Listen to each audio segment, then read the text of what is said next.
Good afternoon, everyone. If I can call the meeting to order. Before we proceed, I'll just double check that everyone online is able to hear us and that the audio is now working. We can, Chair. Yes, I can hear. Thank you.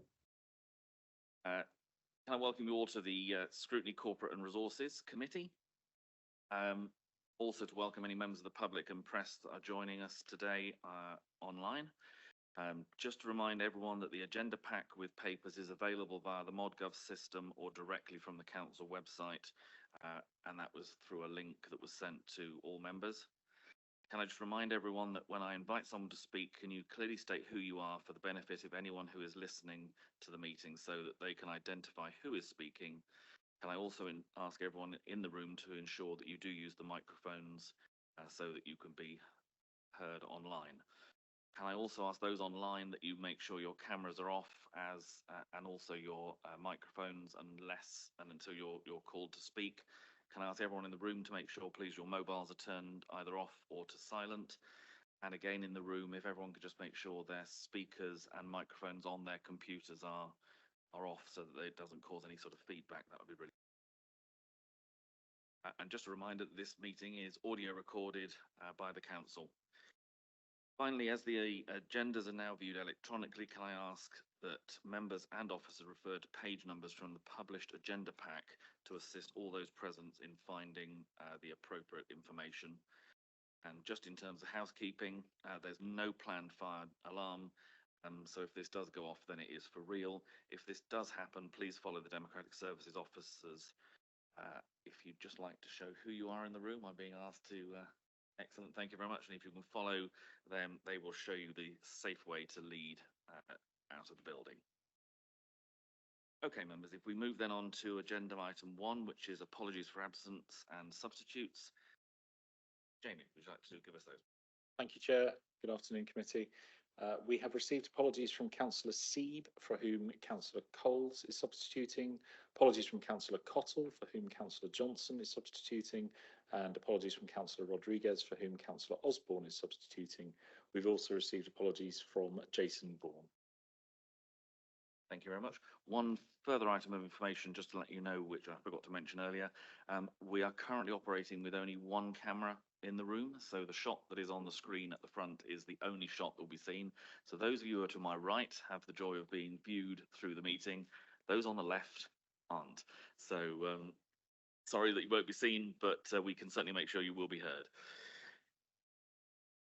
Right, members, so item 2 on the agenda is the minutes of the previous meeting. These have been circulated. Are there any amendments to those, or can I have a proposal that they're a true and accurate record and that I can sign them as such? Councillor Osborne.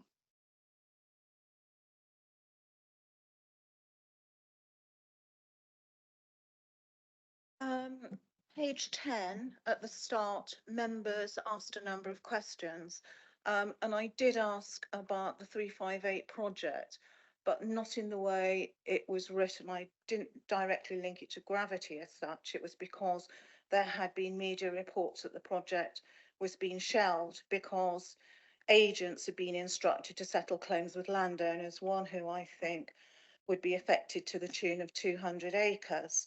I was promised a written answer on to whether the project was going forward or not. I haven't received a written answer, and I would certainly welcome a written answer because it was Mickey Green that promised to give me that, and he hasn't. I know the term in there is once investigated whether this is correct, but I would like a written answer, and so would the communities along there. Certainly, thank you for raising that, and we'll make sure that's chased up for you. Any other comments on the minutes? If not, I say, can I have a proposal that we can then sign them with that taken into account as a true and accurate record? Thank you, Councillor Lovell. And is that seconded? Thank you, Councillor Hobhouse. All those in favour that I sign them as such, then please show. That's clearly carried, so thank you very much. Right, members, that moves us on to declarations of interest. Are there any declarations that members have beyond their council declarations of membership of other local authority bodies? No, thank you very much. Public question time. I don't believe we've had any contact from members of the public on this agenda. So that takes us on to agenda item 5, which is the forward plan for this committee. And again, if I can ask Mr. Jackson, would like to introduce this, please. Thank you, Chair. I suppose the first point is hopefully members will now have received their meeting invites for all of the Corporate and Resources Scrutiny Committee meetings for the next, I don't know, let's say 12 months or the best part thereof. These meeting dates are reflected on the forward work programme you have in front of you. Let's say you're fortunate to be on this committee because you meet more regularly than any of the other scrutiny committees with the budgetary responsibility that this committee carries. So you will have more meeting invites for this than any of the other scrutiny committees. So that's a plus for you.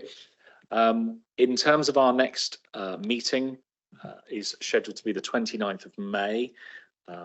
I will flag up now that that is in half term for those of you that have school age children or grandchildren. But we needed to meet on just sort of during that week and agreed that date with the chair and finance colleagues. And I suppose it's probably best to forewarn you that that looks like quite a meaty agenda. Obviously, a property rationalisation update. You would have received an update from Ollie Woodham's, sort of an all-member update on the position on that at the moment. The second item will be on transformation, which I think we all know is going to be a large area of work, and Alan Jones and team will be back to present on that. And obviously also a budget update from Jason.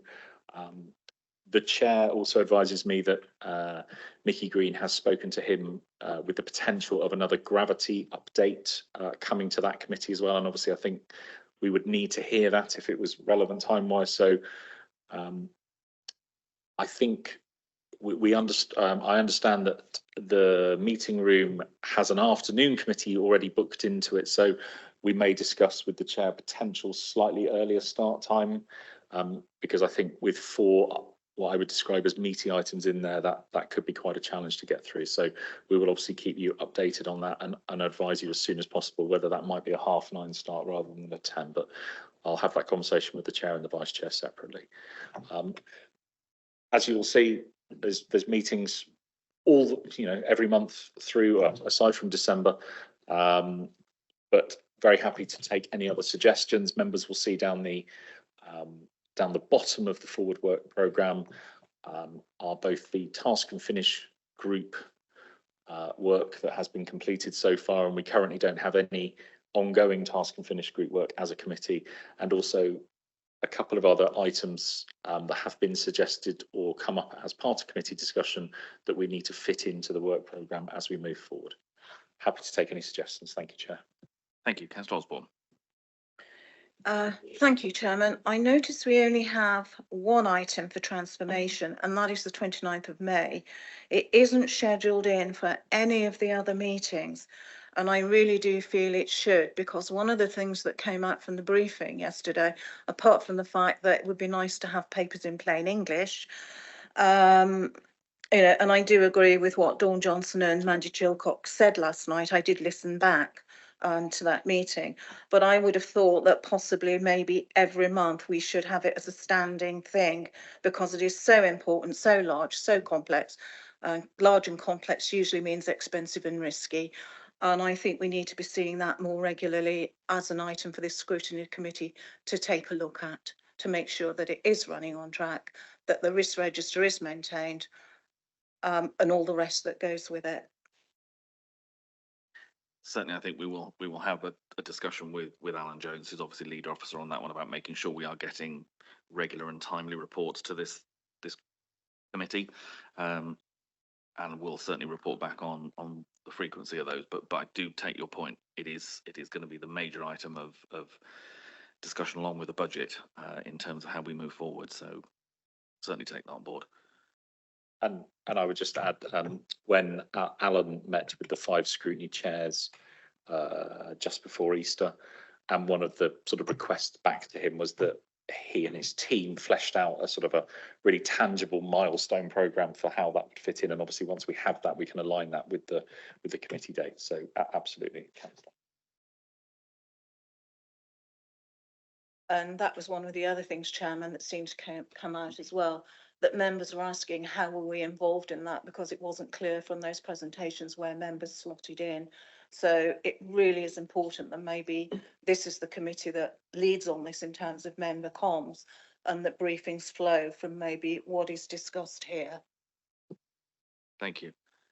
I'm not seeing any other hands up from those in the body of the, yes, Councillor Ham. I was just going to say, I see all the next 4 meetings are here. Are we going to have all meetings here, or are they going to be moved around the county as we originally thought that we did have one in Yeovil? I think, to be honest, as yet that has not been finalised. There was a discussion about we were looking to go around the county. There is an element of issue that has been had with the equipment in various other locations in terms of being able to deal with the meetings. So certainly the next few are, as you say, scheduled here. I think it would be fair to say the likelihood is that will be a continuing feature, unless there is a particular item on an agenda that warrants going to those other areas. But we have struggled in some of the other areas, and I know we were having a discussion before the meeting today in terms of the IT that's operating here. Part of the reason why we only have the one camera is because when we try and move equipment between buildings, there are issues about it operating when you return it to where it should be. So as things stand at the moment, yes, it will be likely that they will be here, but we will keep that under review. Councillor Chilcott, you indicated. Thank you for your indulgence. I know not a committee member, but obviously follow the committee closely and attend either in person or online whenever I can. I mean, the first question really was, again, following on from having meetings here, or perhaps if we get back into Council Hall at some point there, I think it is absolutely imperative that if lifts are out of order, etc., it means you haven't got access for all. And I think that's a really important point. So I think if we are aware that something is out of action, they ought to run it in a meeting room where everybody can access comfortably. So that would be the first point to pick up. Second, actually, Councillor Osborne stole my thunder. I think there's a huge amount. No, you were there, I'm not. I think I was expecting to see a lot more in the forward plan around what are going to be some massive projects. But what's also I'm not seeing is it's very heavily focused on finance, which is quite right. But when I look at the constitution, this committee is finance and procurement. I haven't really seen anything for the year procurement wise, and there's quite a lot of legislation. That's another important area. Strategic asset management is another area this committee looks over. I can't see anything on that. And also ICT, and I think there are some major ICT projects that are going on. It'd be really nice to know how some of them that have been delivered are going. I think there are due to be some other major changes ICT wise, and it would be nice perhaps for the committee to have some oversight on a couple of those other areas, but just suggestions for committee chair. Thank you. Yeah, happy to take those on board. In terms of the current plan that's ahead of us, it is very much a bare bones for the later in the year. We felt that it was important to reflect the fact that obviously the meeting dates that we've got now for our committee are specifically in place to make sure the budget papers come to us before they go to the exec. So that's why those are all definitely in there already, but we have got we will be looking to populate those meetings with those other issues as well. So happy to make sure that those are covered. Councillor Johnson.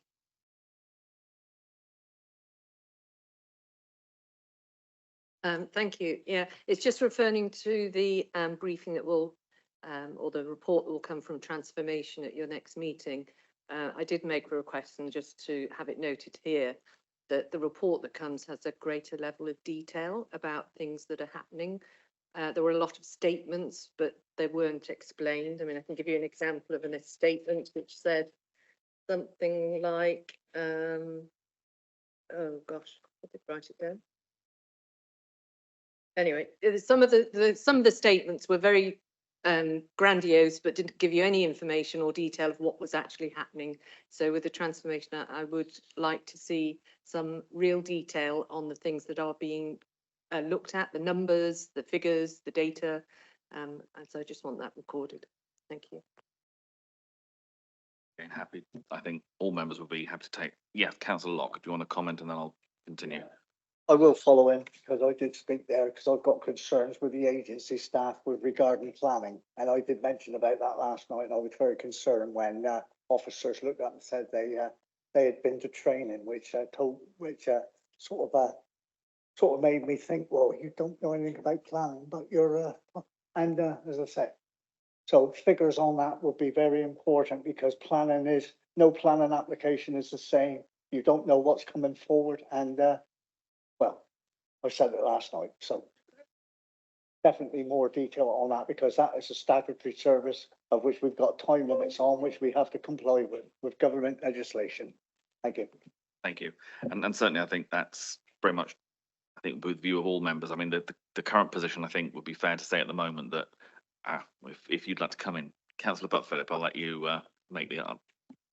Well, I was just going to say that members have made it clear in plain English that they do want to hear more detail on this, more specificity, more of the sort of granularity of what specific items mean, and that has been taken on board, and we will make sure that for the next meeting we have that. It's also intended to have briefings on transformations on a more regular basis, like the one that we had. Was it last night or the night before last night? And we will make sure that we sort of break down some of what it really means to respond to those points.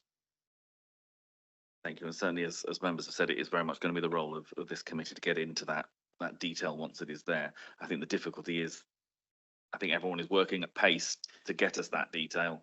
It isn't there yet, but that's part of the reason why it's coming to our next meeting and why it wasn't brought to this meeting, because we wanted to make sure there was something for members to actually get hold of in terms of the detail. So that will be, hopefully we'll be starting that at the next meeting. Councillor Osborne again. Thank you. It's following on from Councillor Locke's very real concern about the impact of transformation and otherwise on the planning service and the implications for agency staff. So far, when we've looked at planning, it's only been sort of through the lens of the Constitution and Governance Committee in terms of reference. I really do wonder whether there is a place for this committee to do a deep dive on just how the planning is operating at the moment in terms of staffing levels. Have we got it right in terms of performance?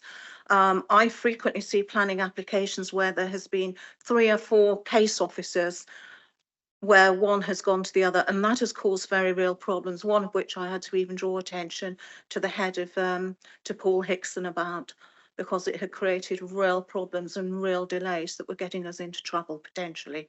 And I do think maybe as a committee, for us all to have greater understanding of how the planning is functioning at the moment, is that something that you would have in mind, Councillor Locke?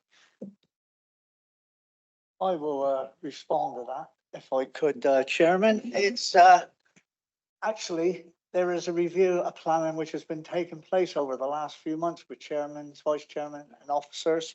And there has been also member workshops on it as well. There was a workshop recently and there's been a scrutiny sort of workshop on it as well, Chairman. And I believe it's coming, the results of that, the workings of the planning of and how to move forward is coming forward to full council for hopefully adoption. As you know, as sitting on a planning review on another authority, which I personally think went very, very well. You do not get everything right in the planning to start with, but you have to start somewhere. And I think a lot of good work has been done.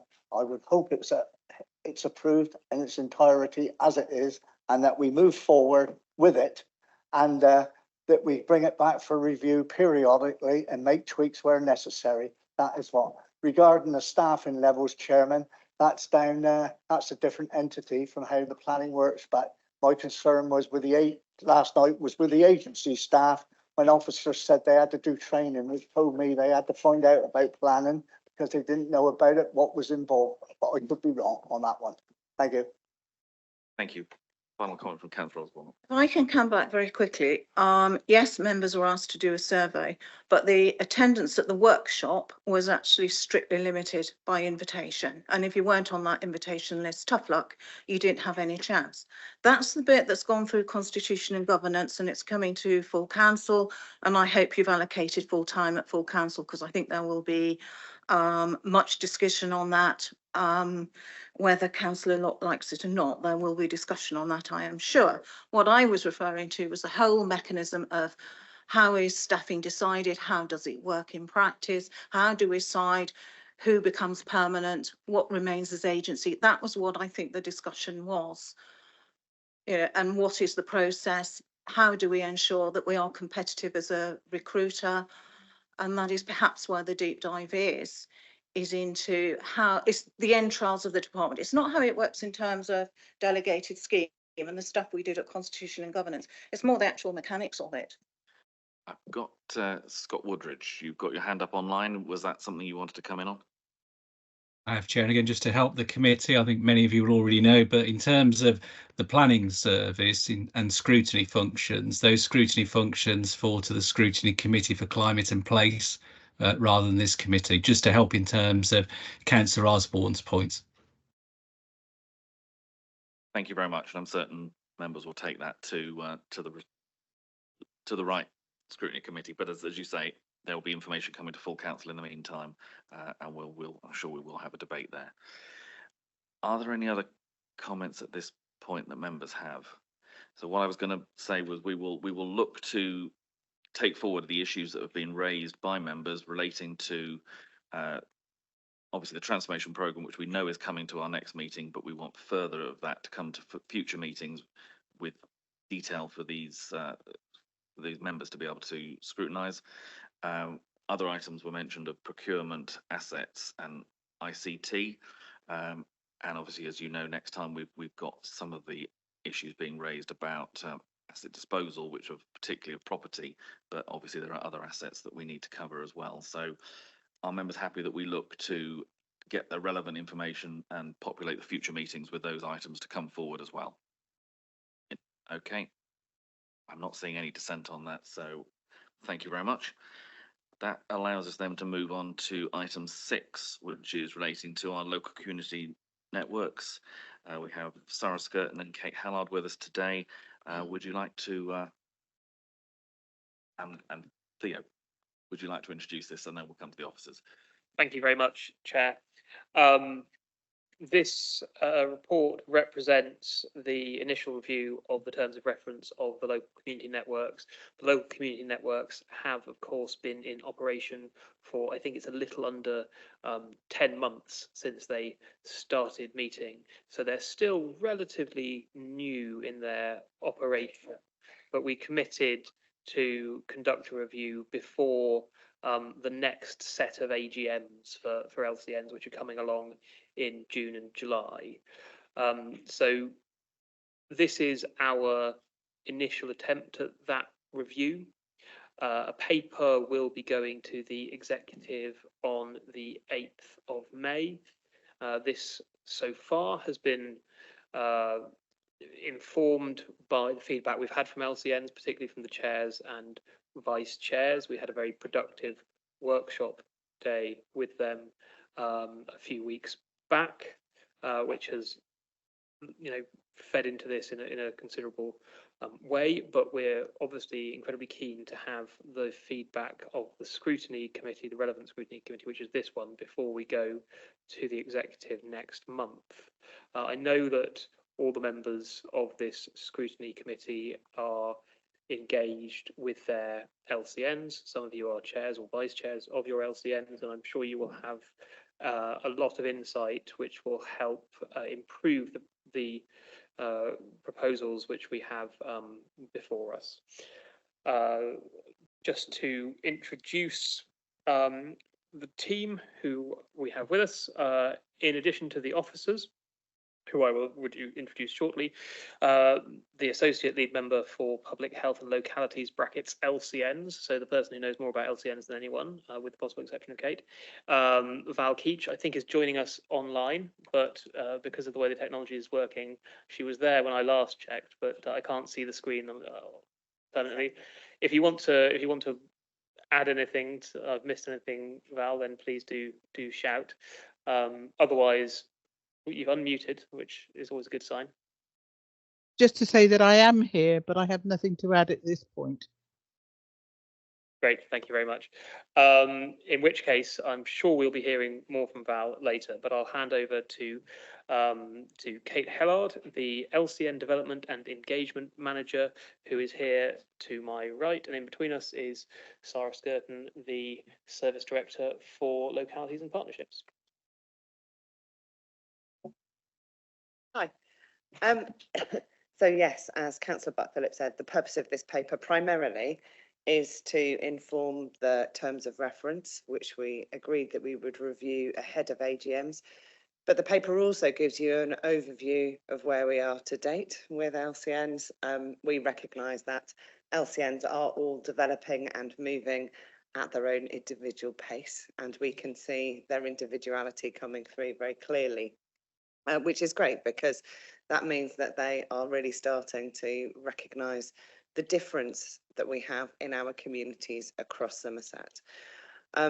They are moving at different rates in terms of developing working groups and starting to really identify the priorities that are important to them and bring together those action plans and start delivering so that we can see real positive change for our residents. And there are many good examples of the change that is starting to take place across Somerset, but not in every LCN. And we have always said that we knew that the first 18 months of LCNs would be very much about building relationships and new ways of working, particularly between Somerset Council and our communities. So we are starting to see that, and the Highways and Traffic Group working groups, which have really been built on the back of the work that was done in the Exmoor pilot over the last couple of years, have really started to reshape the relationship that particularly our colleagues in the city, town and parish sector have with our colleagues in Somerset Council. From one of quite an adversarial relationship to a much more productive, planning, looking forward relationship, so that we are able to start building things together, informing how service delivery takes place, but also how those strategic decisions are made. So there are a whole mix, and I could very long time about things that are happening within LCNs.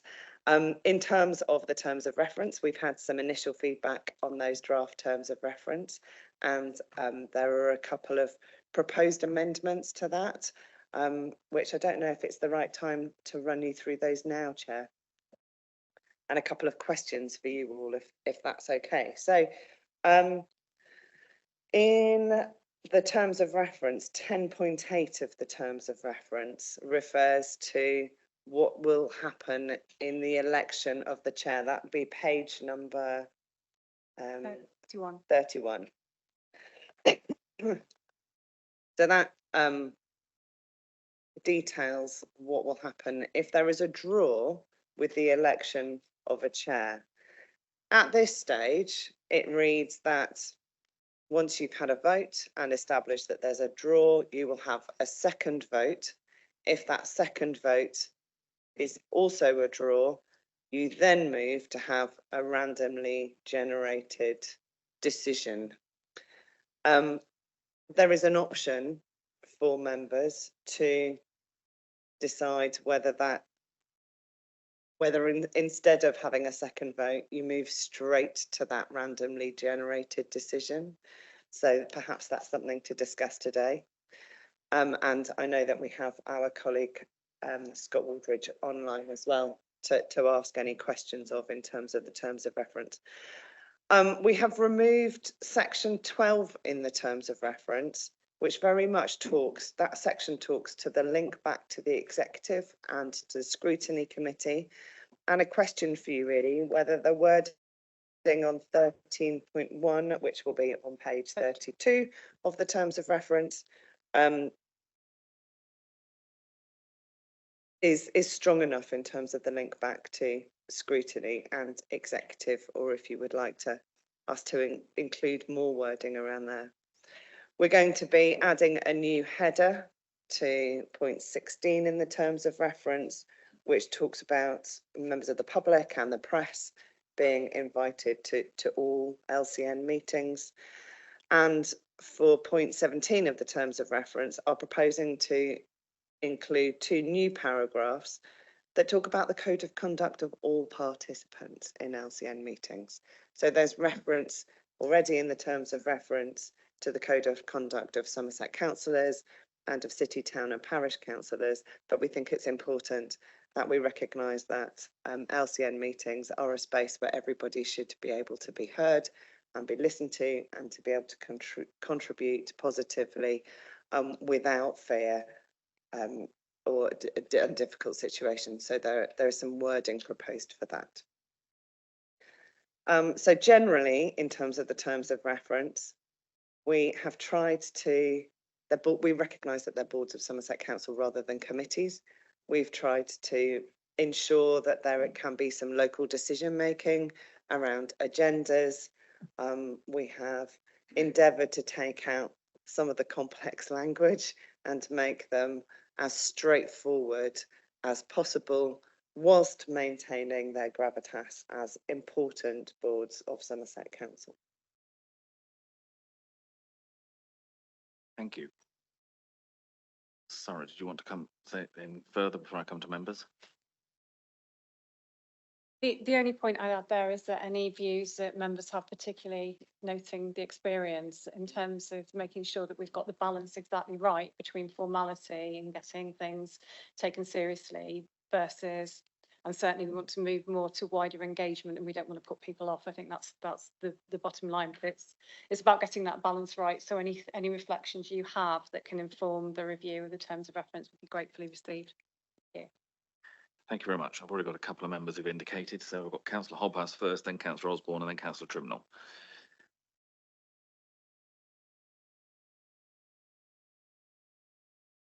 Thank you very much, Mr. Chairman. My division is the one where the villages want to move. And I just need to declare that before I start. I attended a meeting last Thursday. There were 5 villages and town councils out of over 20 represented. The meeting had to finish early because nobody else wanted to speak. I don't think I am exclusive to find this problem. Oh, by the way, I'm Wincanton LCN. We've had some successes in that on May the 9th last year, I had severe flooding down the River Cam, and I put together a flood warning system, which has now been activated by the SRA and the EA, and they've had meetings about this where I wasn't needed to be attended, and then we had a joint meeting that I put in place. What I am trying to get at here is that as a council with an extremely limited budget at this moment in time, the fact that we are planning to spend, I believe, £650,000 on the LCNs this year, but at the budget meeting, I couldn't get anybody to tell me what the budget was. I did ask Jamie to make sure that Jason was here to answer the question about why it wasn't in the budget, this particular sum. I still haven't had confirmation that this is the sum that is going to be put in the LCNs. I feel that they are useful when you have enough money and enough participation to ensure that they can go forward. And at this moment in time, there is no money and there can't be any money because we don't have any spare money in our budget to enable us to have what we had in South Somerset, where every area had £25,000 to help the villages and the towns when they were short of cash. With grants, I personally would like to propose that we have a working group of this committee to look into the LCNs, the attendance, how efficient they are, and what the exact budget is going to be. Thank you, Mr. Chairman. Thank you. It's good. Thank you. I'll try and provide a bit of clarity about the resourcing of LCNs. So when LCNs were agreed back in January 2023, it was also noted that there was no new budget line for them. However, the executive agreed a one-off in last financial year only earmark reserve of 300,000. That was to enable us to mobilise the local community networks and also for us to undertake a review of existing community development and engagement activity across the council. We have pretty much done that, and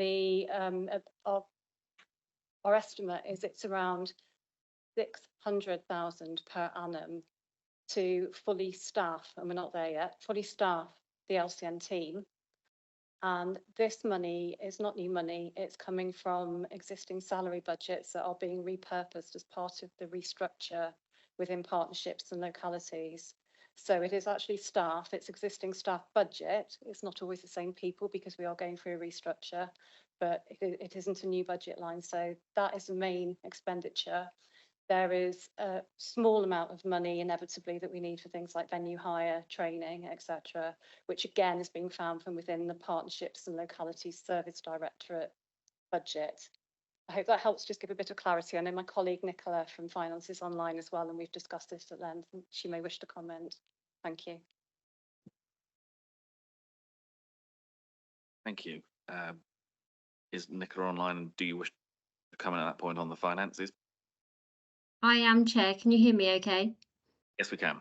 Yeah, I think Sarah's exactly right in what she said in terms of repurposing a budget to create staffing to enable the LCN activity. What I think Henry might be referring to, though, is when we had district councils, they were given a small pot of money each to be able to spend in their communities and for their communities to bid for that money. Is that what you were referring to, Henry?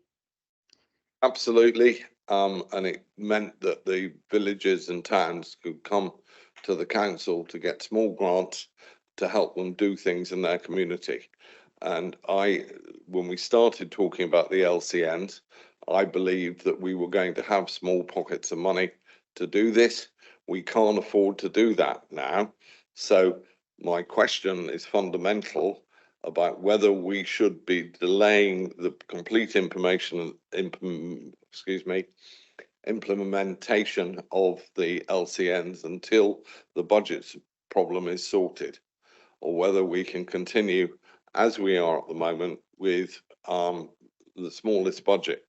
I would like to know where the 600,000 is coming from. I get what you're saying about the partnership budget, but who is actually funding that partnership budget?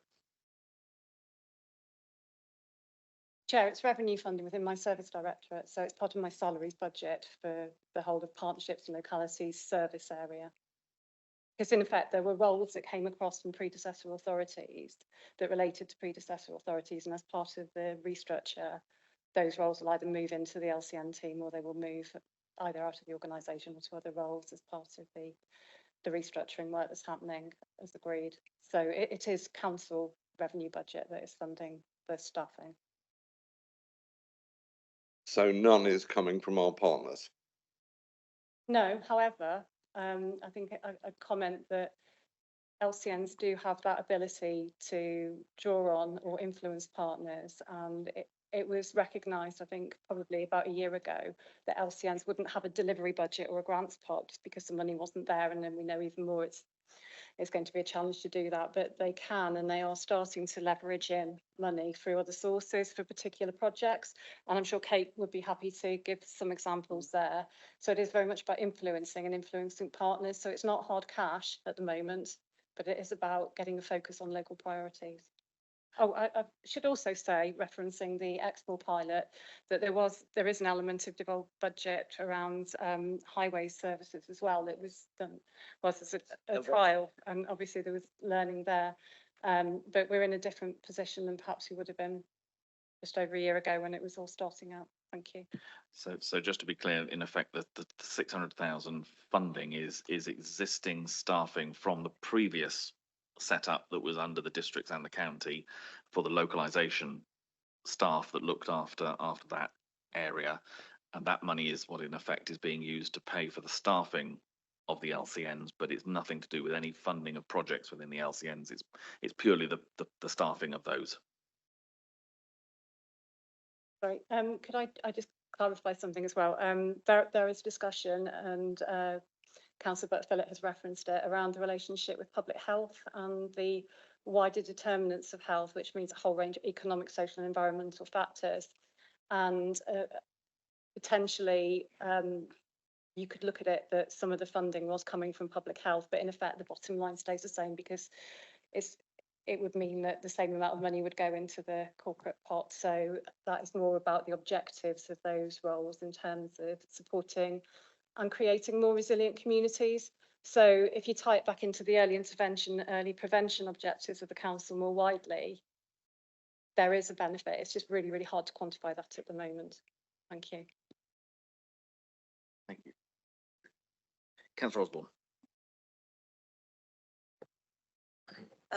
Thank you, Chairman. I think one of the things for, and also if you're a substitute member, what would have been really helpful, and I found it very helpful at Constitution and Governance, was the track change document, which showed what the original document said and what the changes were. And that essentially give you almost like a sort of aid memoir of what the key changes are. So you weren't having to sort of rely on memory and trying to work out where the changes have been made and not. That's just an observation. And as I say, that tracker was really, really helpful. And at one point, it was basically all you needed to know to be able to sort of debate it. I do have a couple of questions and some concerns. Point 325, that ICT is going to be pulling out of helping us with LCNs, and that the locality officers are going to then be taking on that role. Bearing in mind that ITC in technology is great when it works, but it does have a mind of its own. How confident are we that our LCN officers will have the necessarily technical skills to perhaps handle some of the more interesting and exotic problems that IT can throw at us? And is it actually fair on them? That's my first question. Do you want me to do them one at a time? I don't mind. Which is easiest for you? Okay, well, I'll give you them all anyway, because only a couple. 7.1, you're saying a dedicated link officer in terms of LCNs. Does that need clarifying? Because I was under the impression that one link officer per LCN was not going to be necessarily viable in the current climate. But that particular clause, there's ambiguity there. Is it one officer per LCN or more? I think there needs to be a ratio clarified there, so there's no doubt and people's expectations are managed accordingly. 0.45 relating to the setting up of working groups. That does seem rather vague. The results and outcomes of working groups will need to be fed back. In fact, the working groups should be accountable to the LCNs, and they should be reporting back to each LCN meeting as to what their activities have been or what they're doing, even if there is no result at that point in time or no outcome, because it can take months to sometimes get to that point. There's the work in progress as well.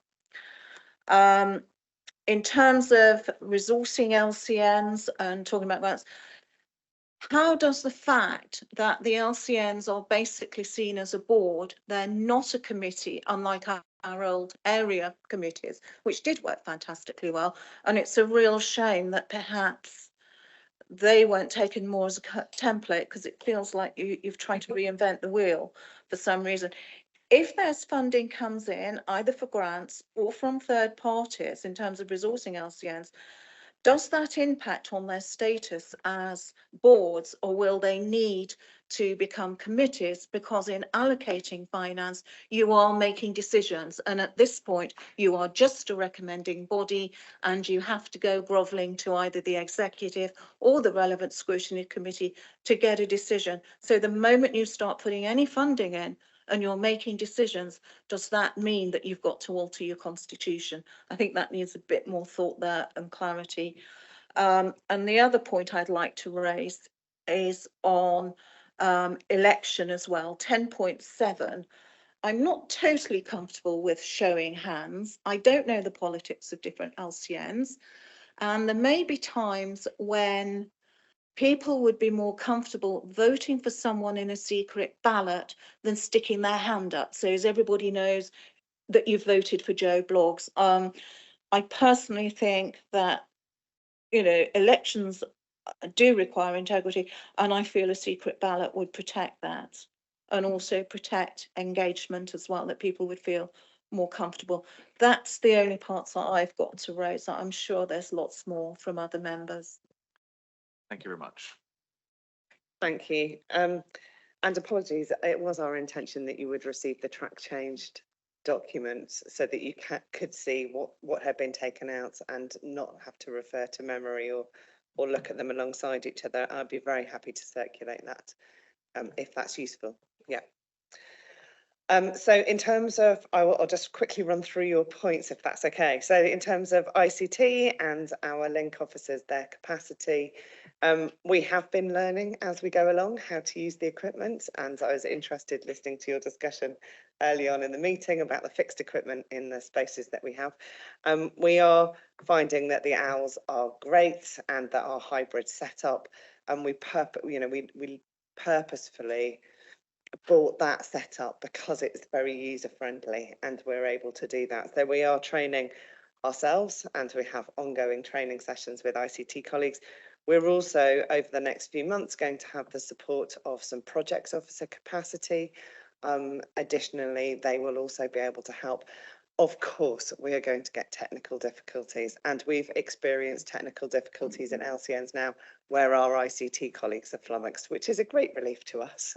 And we know that we check venues and we do Wi-Fi tests, but actually we don't often test at 7 o'clock on a Wednesday night when when it's raining and all the teenagers are home in the local area. So we have found it difficult with bandwidth, and there are particular patches of Somerset, actually often patches that I wouldn't expect to be black spots. But so yes, we've worked quite hard to identify the venues that have much more reliable bandwidth. We won't be using some venues going forwards because of that. And we know that there are always glitches in terms of ICT. We endeavour to make sure that we have somebody that can access the online meeting too. So we're able to have a communication with those participants that are online if something goes wrong. So we're doing everything we can to address that. And as we're all becoming more familiar with hybrid meetings and the setup, we hope that our staff team will be much more confident in using it. In terms of the dedicated link officer ratio, yes, absolutely, we can include more clarity there. It is a half-time link officer role per LCN. So we imagine for a full-time LCN link officer, they will have 2 LCNs, one between 2. However, where we recognise that some LCNs might need some more capacity than others, we will look to move that capacity around a bit. And we're also working with the team as they're coming on board to make sure that they're aligned to LCNs, either that they're familiar with or that make sense geographically, and that that LCNs can work alongside each other. Because again, we know that the work across LCNs is very important, and our communities don't see those boundaries. in terms of working groups and making sure that they report back, yes, I will look at the wording for that and make sure that there's clarity about that. We think it's absolutely critical that they report back at meetings. And as you say, even if they haven't done anything, we need to know that that's the case. And the main meetings will become really that space to hear about the work of and what's going on in the working groups. One of the partner organisations described recently that the working groups is where the magic happens.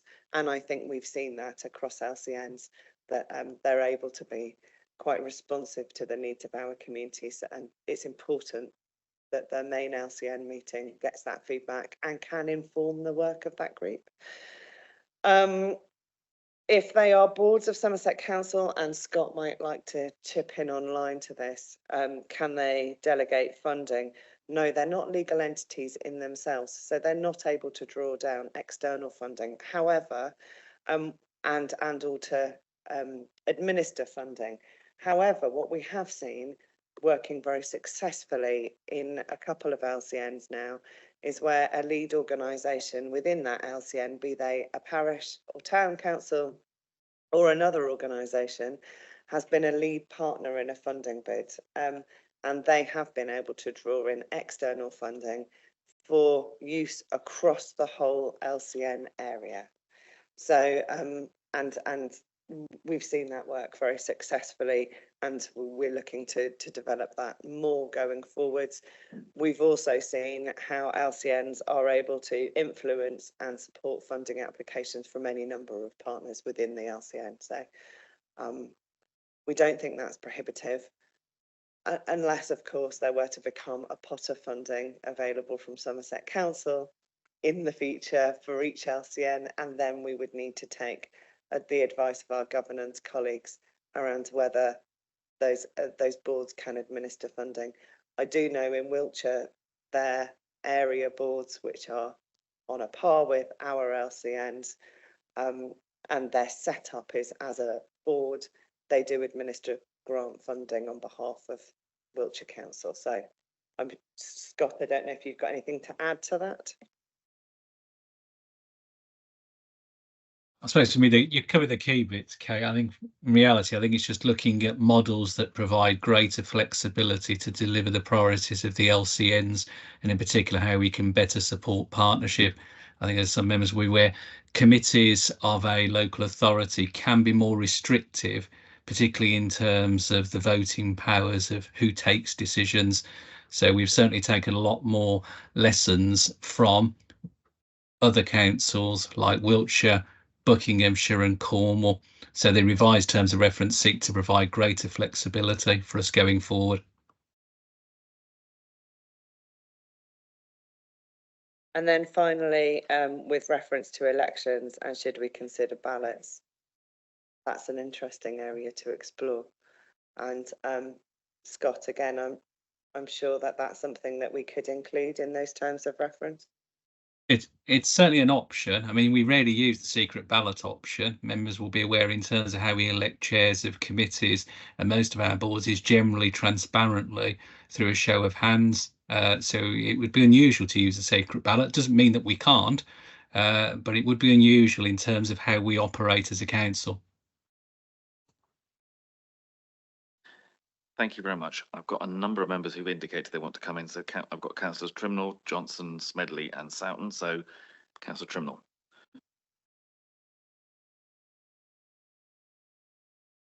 Thank you, Chair. So it's a regret of mine that since the pilots, I've not actually been able to attend a single full LCN meeting in person. I've done a couple online. I think that that's a really good feature, and it has meant that people who are unable to get there in person are able to just, certainly for councillors as well, you know, able to see what is going on and keep an eye out. And I really do intend to attend. It's just never ever fitted what I'm doing. However, from looking online, you can't see how many people there are. And I think it's the same the other way around, that, you know, you said about you don't know how many people, we don't know whether there are lots of people watching from online. So it would be quite interesting to know those sort of total memberships or joining numbers. I think that would be really interesting, because we may find that people want to look in from the outside and then start to build up that attendance. We know that very often when things start up, there's not that huge amount of interest because not everybody wants to be start of the founder of something. Do you see what I mean? And so it runs and people join in. So I still think that there's a hope for the future for them, even if they do some of them perhaps look quite small. We have the same one, don't we? I think one of the things I find really promising about them that's not been able to happen perhaps before, and maybe this just came at the right time and it would have happened anyway, that the Youth Connect Southwest project that's going to start in the Bruton, Castle Carey, Ansford, Wincanton, all of those areas. I met a lady from Youth Connect Southwest, somewhere completely different as it happens, who is so excited to be starting that work there. And so I'm really, really pleased to see that happening. And, you know, for me, it's a huge interest that the well-being side of things are really important. So if you wanted some feedback, I'm sorry I haven't been able to make them, but from what I have seen, there really is some promise in them, and I think that we just have to keep going. I have a couple of questions. One of them might be a bit banal, but on page 20, you've got items paragraphs 3.8 and 3.10 that seem to say very similar things. And you mentioned about some of the parishes maybe wanting to move areas, but I couldn't distinguish what the difference between those two paragraphs were. And I wondered if you could explain that to me, and how many parishes are finding that they want to go to different places, and what that movement, because obviously if we had a really superb LCN, and I don't know what superb means, but one where everyone said, gosh, I really want to be part of that one. At what point do you have to start saying we've got now 500 parishes in this LCN? You know, so how does that work? And my final question is on page 27. Paragraph 1.2, it says ensure, so the roles and functions to ensure local influence over the council and wider public service activity. And I wondered if you could expand on that, because in my view, influence tends to be accompanied by money. So you influence an idea and you say, we really think that this should happen. And the council would say, well, yes, let's fund, but that's not there. So I wondered whether that's sort of a potential, or whether that is something, whether there's an influence that I'm not thinking of. Thank you. So yes, in terms of those two paragraphs, and thank you, by the way, for the feedback. And that Youth Connect project is an example of an LCN that did leverage in £35,000 from an external funding source to support a project to be delivered across the whole LCN area. With reference to your two paragraphs, apologies, they are very similar. So reading them back now, I can see that in answer to your question about movement of parishes, there are a few parishes on the margins of LCN areas, and actually within the southeast LCN and Yeovil LCN, there are a few parishes on that border that are interested in moving from one to the other. And similarly, there are a few parishes on the Poldens that haven't quite found their place in terms of LCNs. There is a process that was agreed by executive last year for any movement of parishes between LCN areas. We would encourage, in the first instance, those parishes to go to both sets of LCN meetings, or three or more if they're on the cusp of a number of LCNs, so that they can really better understand. I think, as we've said, we know that there's work for LCNs to do and for parishes to do across LCNs, and so it's not restrictive. And what we've found in many cases is the perception of being in one area or another was actually different from the reality, so they're quite comfortable to remain in that LCN area. However, they are able to let us know, to initiate a bit more of an in-depth discussion around that, and then ultimately the decision is made by the lead member for transformation and resources, title, based on that representation and discussion with the various chairs in those areas. So So yes, there's a bit of a process to go through, and we think that's important. We also recognise that it's never going to be quite perfect. Any lines that you draw on a map are never quite perfect, and we need to make sure that we endeavour to have a balance of numbers of residents within LCN areas as well across the area, and a balance of parishes. So some are geographically quite large and have a large number of parishes. Others are geographically quite large and have a small number of parishes. So there are lots of balances to be found, but the flow of our residents is really important. In terms of influence, we have already seen how LCNs have been able to influence and have discussions with both Somerset councillors and with colleagues at a senior level to influence service delivery and policy decision making. And we would look to that to increase over time, but not just influence over Somerset Council, also influence over how services are developed in a place. And that's with a range of partners. So all of our statutory partners, the police, healthcare providers, etc., but also the voluntary community, faith and social enterprise sectors and businesses. So this is about all of us working together to make sure that we are meeting the needs of residents in local areas and that services can be developed according to those needs, and the needs of residents varies across Somerset.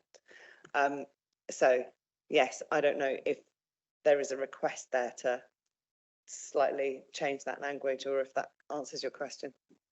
No, there wasn't at all. I just wondered because, yeah, you're absolutely right. I suppose the influences can be in terms of policy and things like that. So that does make sense. It was just me reading it, and I suppose through that prism of finances, and like you said, Councillor Hobhouse, the grants and things like that, you know, no longer existing, or certainly at the moment. It's just understanding what influence they could actually have. But no, I like your answer. Thank you. Thank you. Could I just slightly follow up on it as well, though? In terms of the boundary alterations, you said there's a process for parishes to follow. Do we know how many parishes have made the requests? And for those who have made the requests, how many have actually been dealt with and something's happened? Yes, I've had one formal request from a cluster of parishes this year, which we've yet to consider in an area that we hadn't heard of before. We have previously had a request from a number of parishes in Councillor Hobhouse's division, and that hasn't actually come from the parishes. However, it's come through Somerset councillors, so that's one that we've agreed that we will follow up, and we will bring a group of parishes together to better understand and explore. So two groups of parishes, if you like, no individual parishes as yet.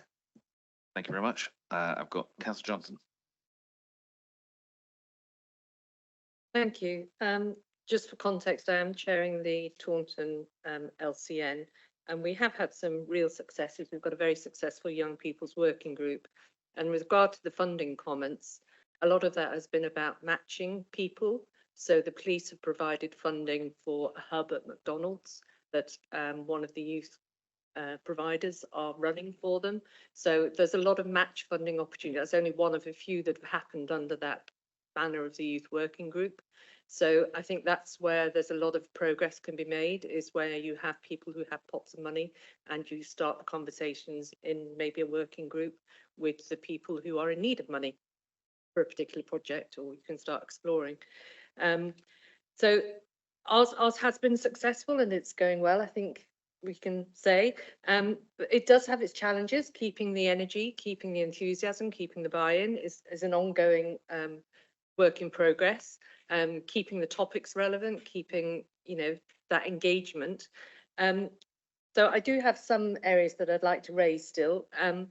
One is, I saw lots of comments to, you know, the venues being moved around, the areas within an LCN.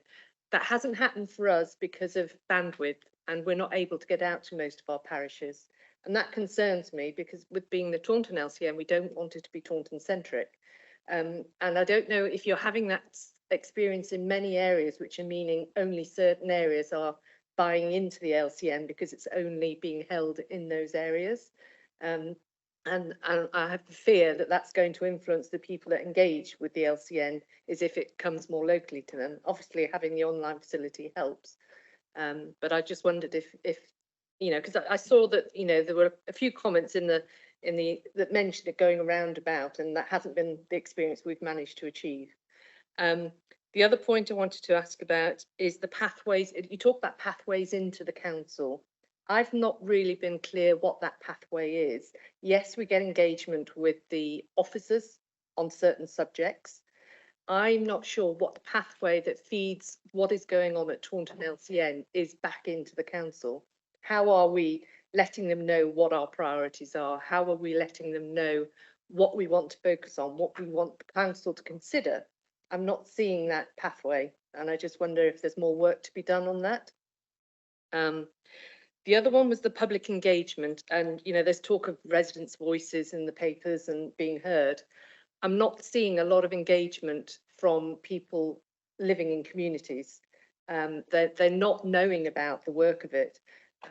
At the moment, it's only publicised within council websites. People are still very unaware of the work of LCNs if you talk to your communities. And I have tried to do my bit sharing on local Facebook groups when there's a meeting coming up to draw people in that might have relevant interests. But I'm really concerned that we're not getting community engagement. We've got the parish councils, some attending more than others, but we're not getting that real community engagement that I would have hoped we would be really pushing for. And I've mentioned before that I think that needs to be social media. We need to have a platform where we're out in social media groups and we're, you know, letting them know what's going on at a council, what's happened. Letting them know what's happened at an LCN, what kind of things are being discussed. I think there's a lot of work to be done there, and I'm not seeing that particularly emphasised in the paper. But I think for us to really get the representation from our communities, we really have to work harder to get those voices. Otherwise, it's the people on the parish councils who already have a voice. It's, you know, they've all already got pathways into Somerset Council. So that concerns me, that it's not perhaps picked up in this terms of reference strongly enough. If you've got a parish that's not attending, will it be a conversation you'd be happy to have with the parish if then that they may not be happy, or do so? I mean, it's which way round is it happening? So you'll obviously hear from the ones who are very vocal about not attending and not being part of a certain LCN, but you've got some that are kind of just off the radar because they're not engaging. Will you start a conversation with them? Do you feel you're in the wrong LCN, which might then facilitate better engagement? So that was that question. The representation list that you provided of who attends, you know, the representatives, and I think it was on page, it was under, it's in the terms of reference, you had a list of who's going to be represented. We've been very fortunate to get fantastic representation from the police, and they've benefited from that hugely with the Young People's Working Group, and they're very useful to have there. When I look at that list, I'm not getting representation from most of the other bodies on that list. What work are you doing to really get those bodies engaged? It's great to have that list, but it's not happening. And I don't know if that's the same across a lot of other LCNs. So I would like a bit more sort of detail on how that's going to happen. Talk about the recommendations being fed. I think it's at 2.1 EFG in the original paper. So that was page 20, I think, again. And it talks about the recommendations coming back into the council. Sorry, I'm just trying to find it. 2.1 EF, sorry, it's not page 20. But, and thank you very much. Thank you. That's very helpful. Oh, so it was within the terms of reference then. And there's, you know, make recommendations to Somerset Council, make recommendations to Somerset Council on key local issues, on funding local projects. I don't know how that's happening. What is the process for that to happen? You know, it sounds great, but I'm not seeing that practice, that put into practice, and what that path, again, it's back to the pathway. if we really are wanting to hear from communities and residents, how are we feeding that back as a process? Thank you. So I'll just start by saying we recognise that there is a lot of work for us to do to engage both local and wider partners. And we are midway through, as Sarah intimated earlier, to recruiting that permanent LCN team and allocating permanent link officers to each LCN area, which we think and we hope will very much help that. So if we go back, and I'll just run through your list if that's okay. Thank you. Challenges around venues. Yes, we recognise that. Actually, my understanding was that we were happy to use, that the Taunton LCN was happy to use sort of central venues. I think we should re-explore that more. We're not wedded to central venues. We would like to make sure that we can move around every area accordingly, but probably when we're getting different messages from different LCNs about the venues they would like to use. So let's work with you to overcome that. Can I just say on that, it's been bandwidth issues out in villages that we haven't been able to run a meeting successfully outside. And I don't know if that's common across Somerset, if you're having that a lot, but the bandwidth prevented it from going outside of Taunton. And that is one of those brilliant anomalies. You assume that the Taunton area and everyone's has good bandwidth. So we'll explore that. We are also looking into whether we can have some mobile solutions to help us overcome where we haven't got good bandwidth already. So whether there's a phone mast we can piggyback on with a dongle. So let's keep that alive. And we very much recognise it's important for LCNs that we're not always centrally based. Parishes in particular find it very frustrating if it's a very town-centric LCN, and it doesn't help that our offices and our central bases are often in those larger towns. So that's one for each individual LCN and their link officer to work on. In terms of pathways into the council, so we absolutely will be bringing a report back to the executive following the AGM reports that each LCN will be pulling together, and we'll bring that to scrutiny before we take that to executive. We anticipate that being an annual report back into executive so that you can see the progress that every LCN has made in the year that's gone, but also the priorities that they're agreeing for the year going forwards. So there's a matter of timing then, and something for us to consider. The AGMs take place in June, July, because that's when we stood them up. So those annual meetings, actually, it's quite a good time for them to take place, those annual meetings. So we just need to make sure that in the forward plans of the relevant council committees, we include that on an annual basis. But we would be happy to bring an interim report as well, if that's useful. And I think we've recognised that this year, every LCN is still finding its feet, and whilst it might have identified some initial priorities, it's now thinking about, are those fit for purpose? And obviously the financial discussions that we've had within LCNs around the current financial climate have helped people focus their minds on priorities. In terms of engagement and hearing from residents, there was an action from the chairs and the vice chairs day for us to set up a small advisory group, primarily of chairs and vice chairs, to also work with Somerset Council officers to agree what. Pardon? Yeah, not very pleasant at lunch. In terms of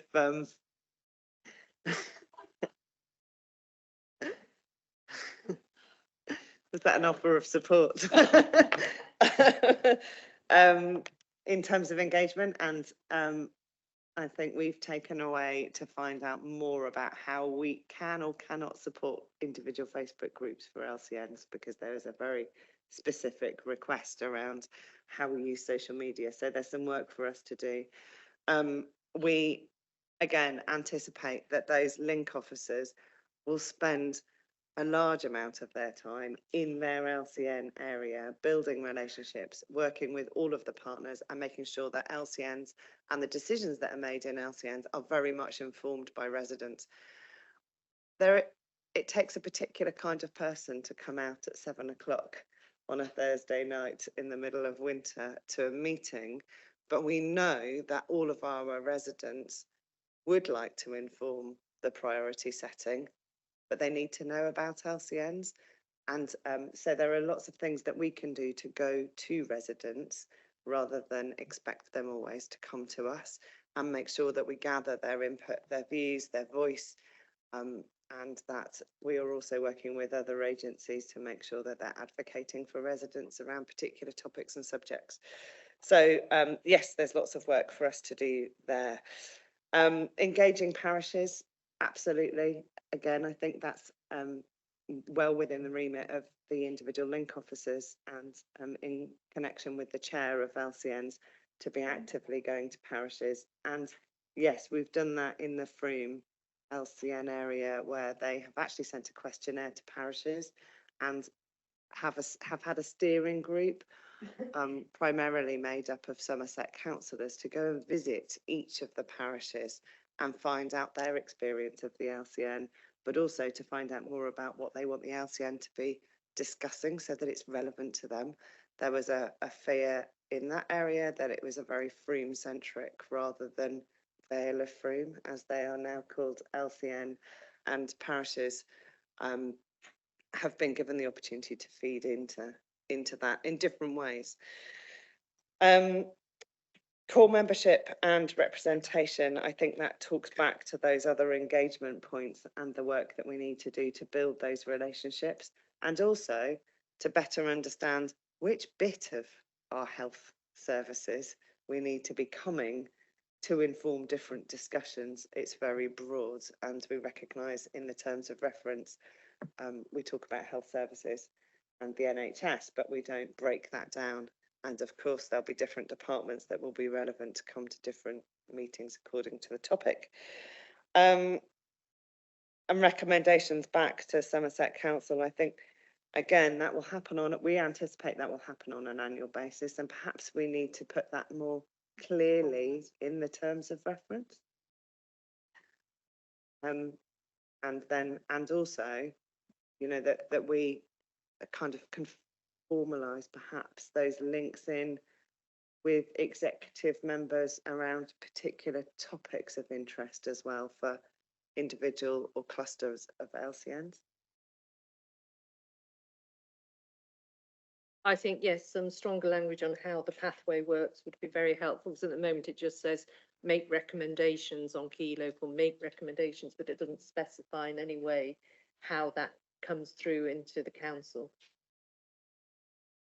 Thank you. Thank you very much. I've still got obviously a number of members who've indicated. So Councillor Smedley, you were next.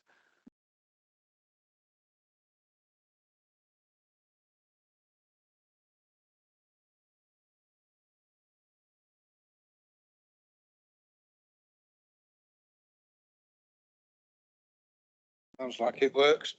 Yeah, so sorry to bring discord into this room, but no criticism at all of the officers who've worked very hard on this, but I'm increasingly disillusioned by the working and the democratic deficit that's opened up with the LCNs. I think they're in conflict now with the aspirations of the growing and larger town councils. Certainly since the last budget set, I think there's towns are sort of setting quite high precepts at the moment, and LCNs are tagging onto those towns groups that are not natural partners in this. And an example, I can't even talk about the Bridgewater area because I don't think I've any right to talk about any other area, because I wouldn't want people to expect me to have a view on what happens in Frome or Wincanton or somewhere. And similarly, if Bridgewater is an LCN of 2 parishes, Bridgewater itself, a town of 40,000 people, and Bridgewater without, a parish of less than 2,000 people, both have just 1 parish delegate on them. If the other 5 parishes around Bridgewater were to join into the Bridgewater LCN, that'd be another 1, 2, 5 extra parish votes and another 4 at least extra county councillors, unitary councillors on that as well. That would be an imbalance democratically in all that. Towns are setting priorities, and we've already faced opposition and contradictory votes so far, and not been allowed to work with the partners that we've asked to work with as core partners. So there's a political conflict in that as well. I think as what should be happening for us in years to come is that towns should re-establish themselves geographically to more natural areas, which includes divisions of some of these parishes and relocation of some of those in boundary reviews. We have the medieval castle syndrome, is that you set up a town with your boundaries and other areas sort of come to the walls and use your infrastructure, don't pay the precept into the town that needs to spend on it. So I think we're running at different paces. Towns, I think towns would more naturally be seen as hubs for delivery of services to parishes and shouldn't be back to the old district system where towns were subsumed by rural areas. And the town and rural division that I don't think the LCN addresses at all, and in fact exacerbates the situation. I thought I'd found a new word in item 13.1 here, the consensus agreement. I thought was a new system of voting, but it's just two words put together. And I don't think we get much consensus when there's an allocated voting system and how many parish councillors, county councillors and core partners are allowed to vote in this. There's clearly as I started, in a democratic deficit, and I'm not particularly seeing anything in the new paper that changes that. I'm sorry. Thank you. Do you want? Let's get. I think that's something that we would have to consider, because I do recall when Bridgewater had its first elections, it was an issue, wasn't it? So perhaps we could have a conversation just to understand ahead of the AGM what the concerns might be. I mean, there are obviously wider factors that as LCN officers we can't actually influence, but it's how we take account of it and make sure that LCNs are focusing on what the priorities are for that area without kind of getting, I suppose, driven in one direction by other influences that are happening. So let's have that conversation if that's okay. Okay, thank you. Councillor Soughton. Thank you, Chair. I can only comment on the LCN I'm involved with, which is Yeovil LCN. The last meeting I attended, there were 4 unitary councillors there, 4 officers, sorry, 1 parish councillor and 1 member of the public. I'm struggling now to actually see the validity of the LCNs really, when they're very poorly supported. Previous meetings, there were some issues that came out that people wanted working groups to look at. One was a highways team to look at that, and the other was an antisocial behaviour working group. Well, there were 2 people that came forward for that, and that was myself and Councillor Locke, and nobody else came forward. Nobody from the police even put themselves forward for that. So, I mean, I really am struggling with where we're going with this particular LCN. I can't speak for the others, but I'm really struggling to see where we're going with this, and it's just dwindled down from the very beginning, and the money that we're talking about putting into it when we're in the financial situation that we're in. I really am struggling to see that and see the validity of these. Thank you. Just in terms of the Yeovil LCN specifically, I think we recognise that it would benefit from some greater support from the LCN team, from us working quite hard to identify some of the partners, but also from those conversations with the parishes around the Yeovil area to make sure that we are meeting everybody's needs and it is meaningful.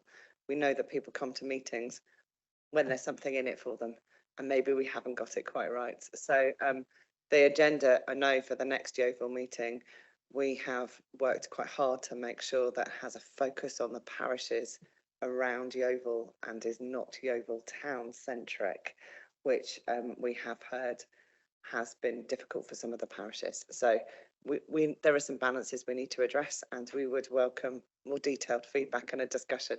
Perhaps we'll catch up so we can have a look at what we can do. Thank you. No, thank you for that.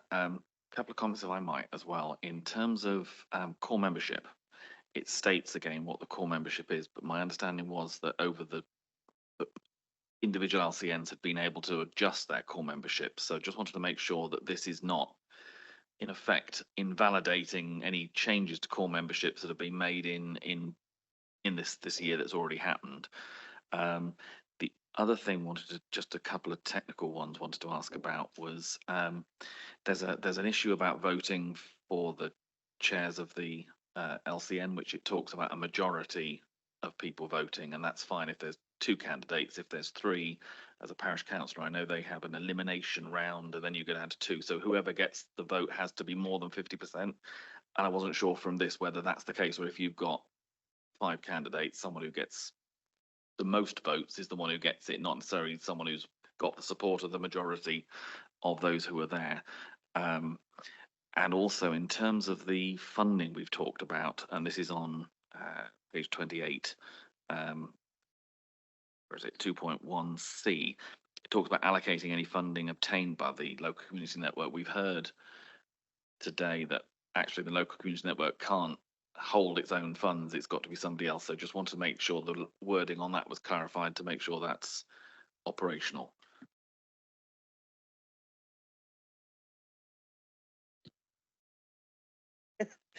Fighting over who's going to reply. So just quickly run from the top there. So core membership, yes, that gives you an indicative idea of who will comprise the core membership and those the terminology, if you like, so that we can fit the organisations within those groups. And then 5.2 details that the executive lead member for transformation and human resources will approve the core membership for each individual LCN. So no, this doesn't go backwards. It helps us go. It's in essence, it provides the framework within which every LCN can agree its core membership. In terms of number of votes for the chair, yes, it is the person with the most votes. And it's not any more complex than that. There aren't any elimination rounds, etc. And then your final point around allocation of resources, and I was going to look to specifically where that was. We probably need to change that and make sure that it is very clear. Councillor Johnson, you indicated again. So yeah, I just wanted to come in to respond to some of the points that have been raised, because obviously Taunton LCN is Taunton Town Council with 6 surrounding parishes. But my experience has been, I have been out to visit every single parish council that will accept a visit with their clerk and talked, and that has been a really good way of engaging and buying in people to the LCN. When they meet with you and you show you're interested, it really has facilitated that local parish council getting involved. But also, I would say that actually the town council is learning from the parishes.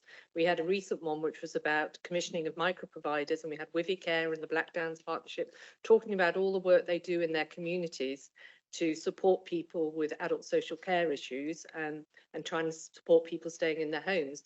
And Taunton are now going to look at models, because Taunton as a town hasn't really necessarily thought about doing that. So they are now looking at some of the work that's been going on in the parishes.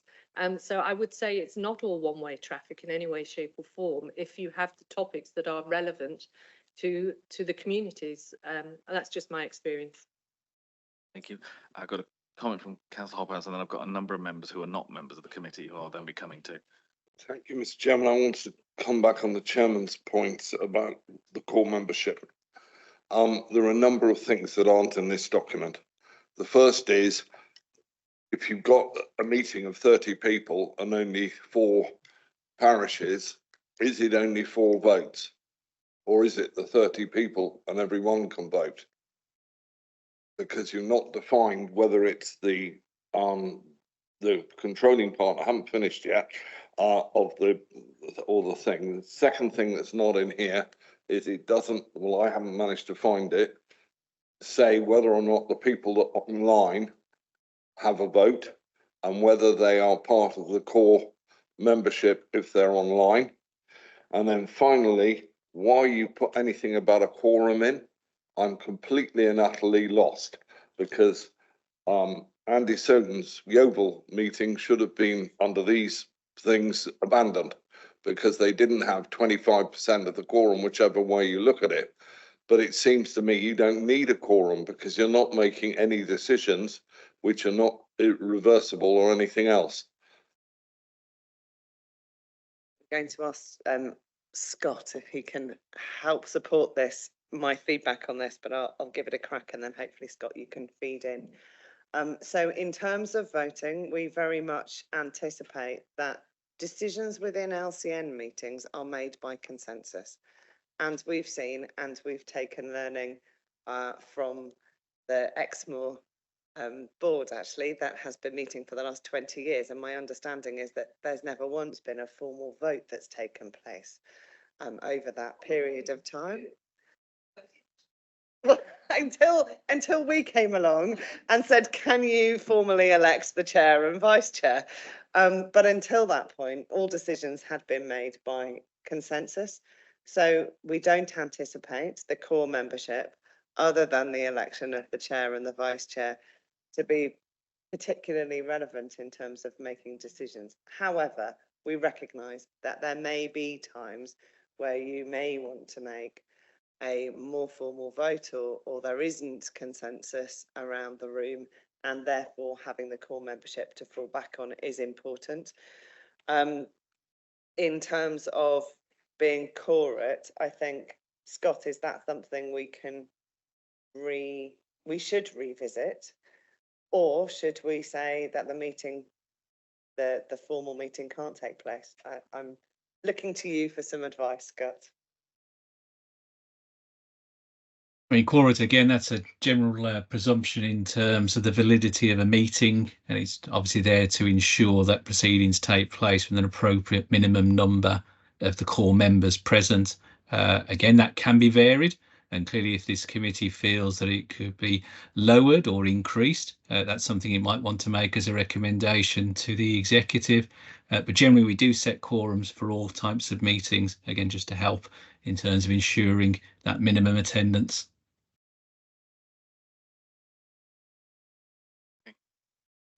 Scott, I think, not Scott, Jamie, I think you had something coming through from Councillor Redmond with a suggestion. I did, Chair. Thank you. Yeah, in the chat, Councillor Redmond put in a suggested revision to para 5.2 of the terms of reference regarding the second sentence to read: each LCN will, prior to each annual meeting, review their core membership and make recommendations for changes to the exec lead member for transformation and human resources. That's just a suggested change of wording there.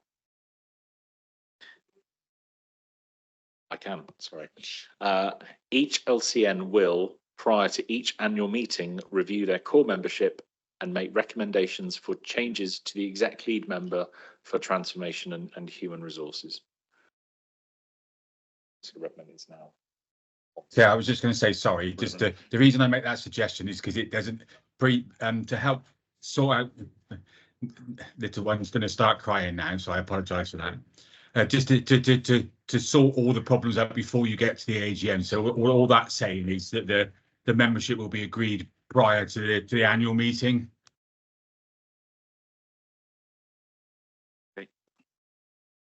That sounds very sensible. I guess in this year, we've just coming to the end of round 5 of meetings, and round 6 of meetings is the annual general meeting.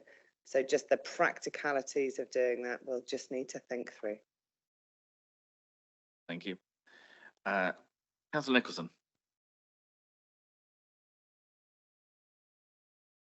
Voice, but still, probably better if I use this. I am an advocate for these. You know that. Obviously, the terms of reference need looking at, need updating. I'm not sure that all the updates are quite where they need to be. I've scribbled and scribbled. Mr. Chairman, if you think I'm going on too long, I'm very happy to come outside the meeting and carry on.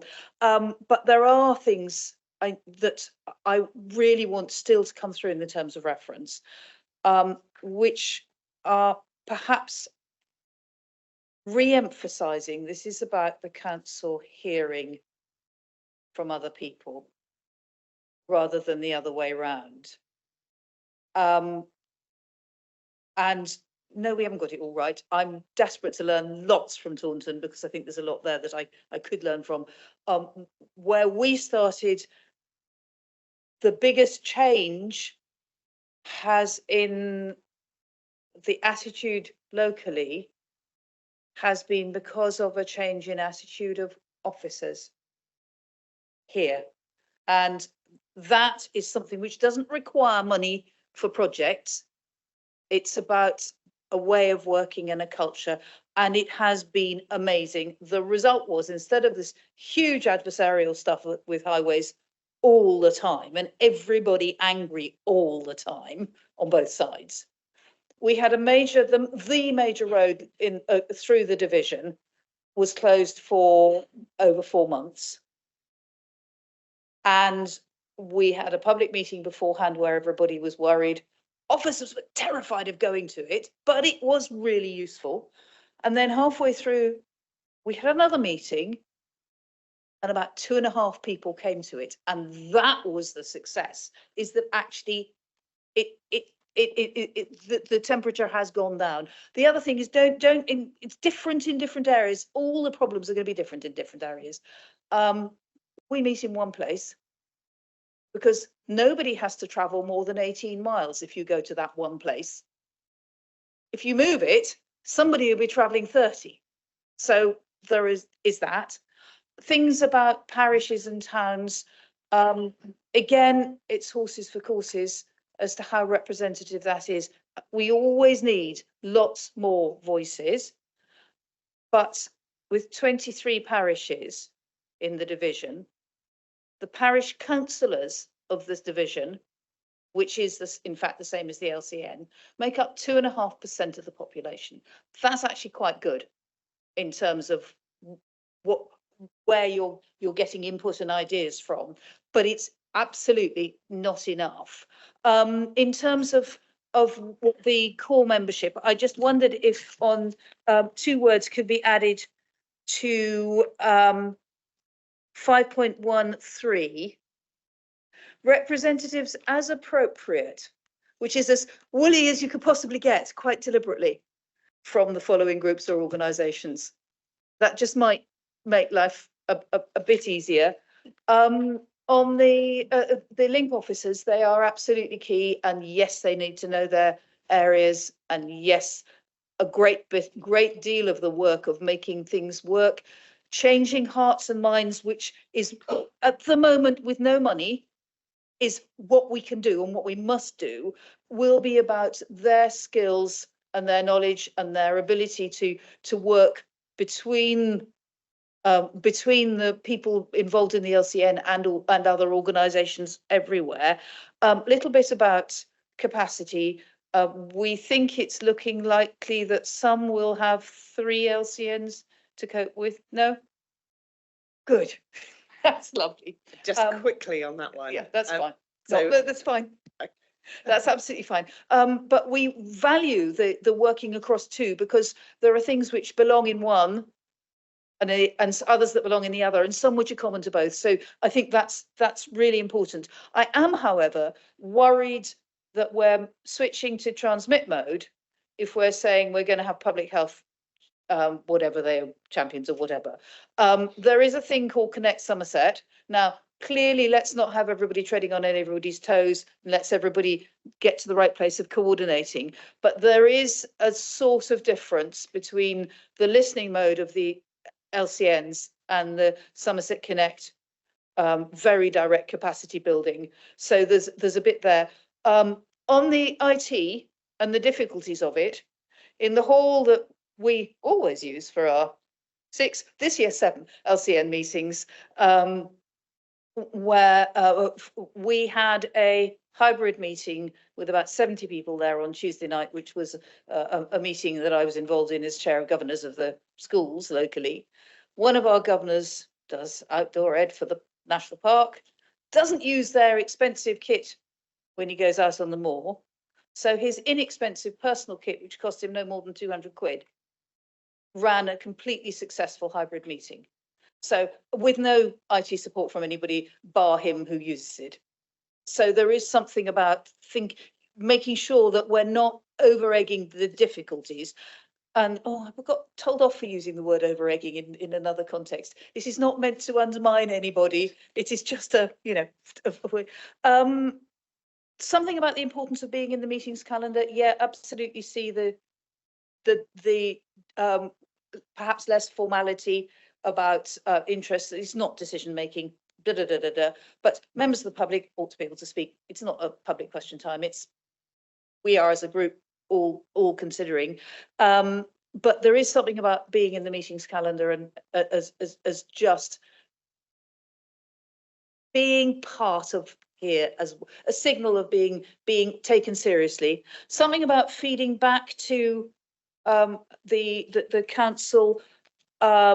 It's the local members are part of the LCNs and jolly well should be able to make the things about, very briefly, things about the things taken out of the constitution. Thank you very much. Yeah, I did download the current one. The gaps in numbers in the proposed new one told me where to look, which was very helpful. I think there's something, a worry about missing out the old 4.3 and 4.4. Maybe you want different words, but 4.3, local community networks will be consulted on the development of strategic policies to make sure local priorities are considered. Well, maybe you don't want the same formal words, but that's damn well what we should be doing here. And apologies for language, that was a technical term. And 4.4, ditto, key decisions that might have a significant impact on the local area. Absolutely, that's the business of the local community networks. You may not want those words, but the feeling really, I think, does want to be there. The other bit is, I can see absolutely no reason why we should take out of the terms of reference that local community networks can invite an executive member. Doesn't mean to say the executive member has to accept, but I think it's perfectly reasonable to have it in there that they can invite. And I would be, I think it's a wrong signal to take that out.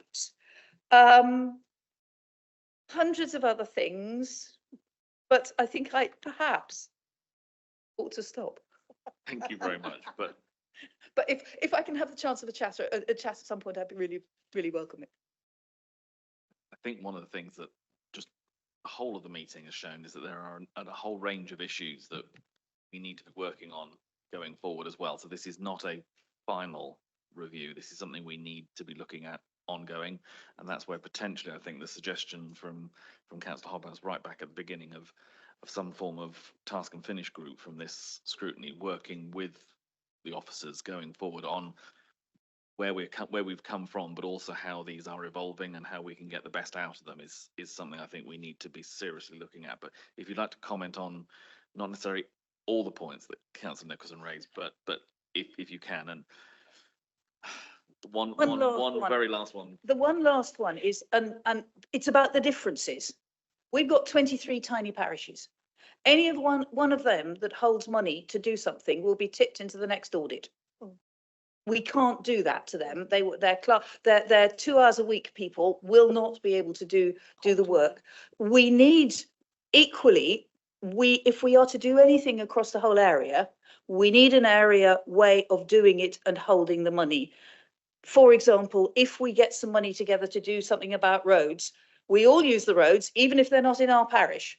We all need to share the costs. We've got to find a mechanism, because you've got tiny parishes with a population, big roads, big distance of roads, other parishes that are all the population and very few roads, or very short, small roads because they're much more dense. We need to think harder over the coming time about how to handle all that. Right, end of. Thank you very much. Just to say, I very much like the suggestion of having a task and finish group. It feels a bit like a steering group for us, and your knowledge and your experience will be very valuable. I just want to clarify that we will maintain that link back into the DS calendar. So LCN meetings will be in the DS calendar and the various bits of the website will link through to each other. So whilst we might not have that formal DS support, we will still be in the calendar nonetheless. And just to allay any concerns that by becoming public health ambassadors, we will be looking to change individual people's behaviour. That's not the intention, and we won't be there to be telling our residents what to do and what not to do. However, we will be advocating the wider determinants of health and making sure that we have the conditions in place in our communities for our residents to thrive. So it very much aligns with the purpose and objective of LCNs in the first instance, but also supports the work that our public health colleagues are doing. Sarah, do you want to build on that? I was just going to add that there are discussions taking place with ourselves and public health colleagues about what this will exactly look like, so we can bring that back to members as it develops in terms of the sort of informal SLA arrangement, and also to mention that they're looking at having public health ambassadors in other parts of the council as well. It's not just LCNs, it's looking at how a range of services think about those wider determinants of health and how they deliver their services. But we'll talk to colleagues in public health about perhaps bringing some more information forward on that. Okay, thank you very much. I have got Councillor Chilcott, Councillor Slocum online, and then I'm going to finish with Councillor Ham as the last person who's going to contribute, because we've been going on this for some time. I know it's incredibly important, but there's only so much we can cover in today's meetings. So, Councillor Chilcott. Thank you, beat me to it. I think anything like this, where there's changes to wording, etc., do it offline. It's been a long meeting today. It warrants it, but probably doesn't need everybody in the room there. And I think you'd find it probably more beneficial. And I think constitution and standards have learnt that very early on. Take it off board, do all the consultation, then bring it back.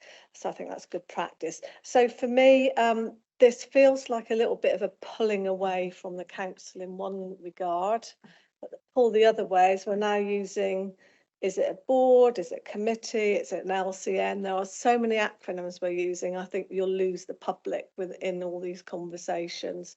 So a couple of suggestions. I think you should have a Facebook page. I think you could have LCN Somerset. I just think you need somewhere outside of a council site, because if you Google LCN, the only place that comes up is council pages, and I think we are more than just the council. We're working with other bodies, so it'd be so nice to have something that sits outside.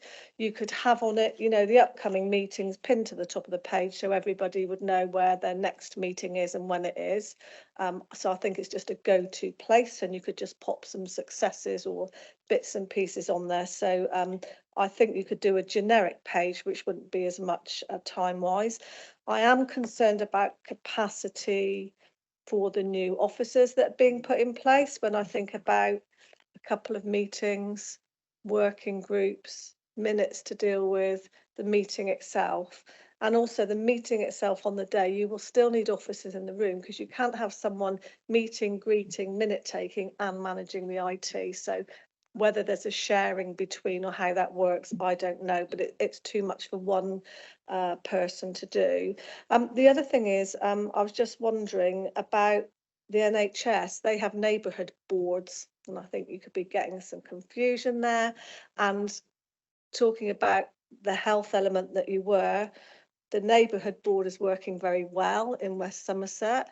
We had a fantastic session on palliative care yesterday, which had all kinds of businesses and organisation, third sector, from right across the area. It was a fantastic meeting, and I just don't want the work of what we're doing to clash or overlap what's happening there. And there's just a danger with so many boards and panels locally. What you don't want is an overlap, so it loses it.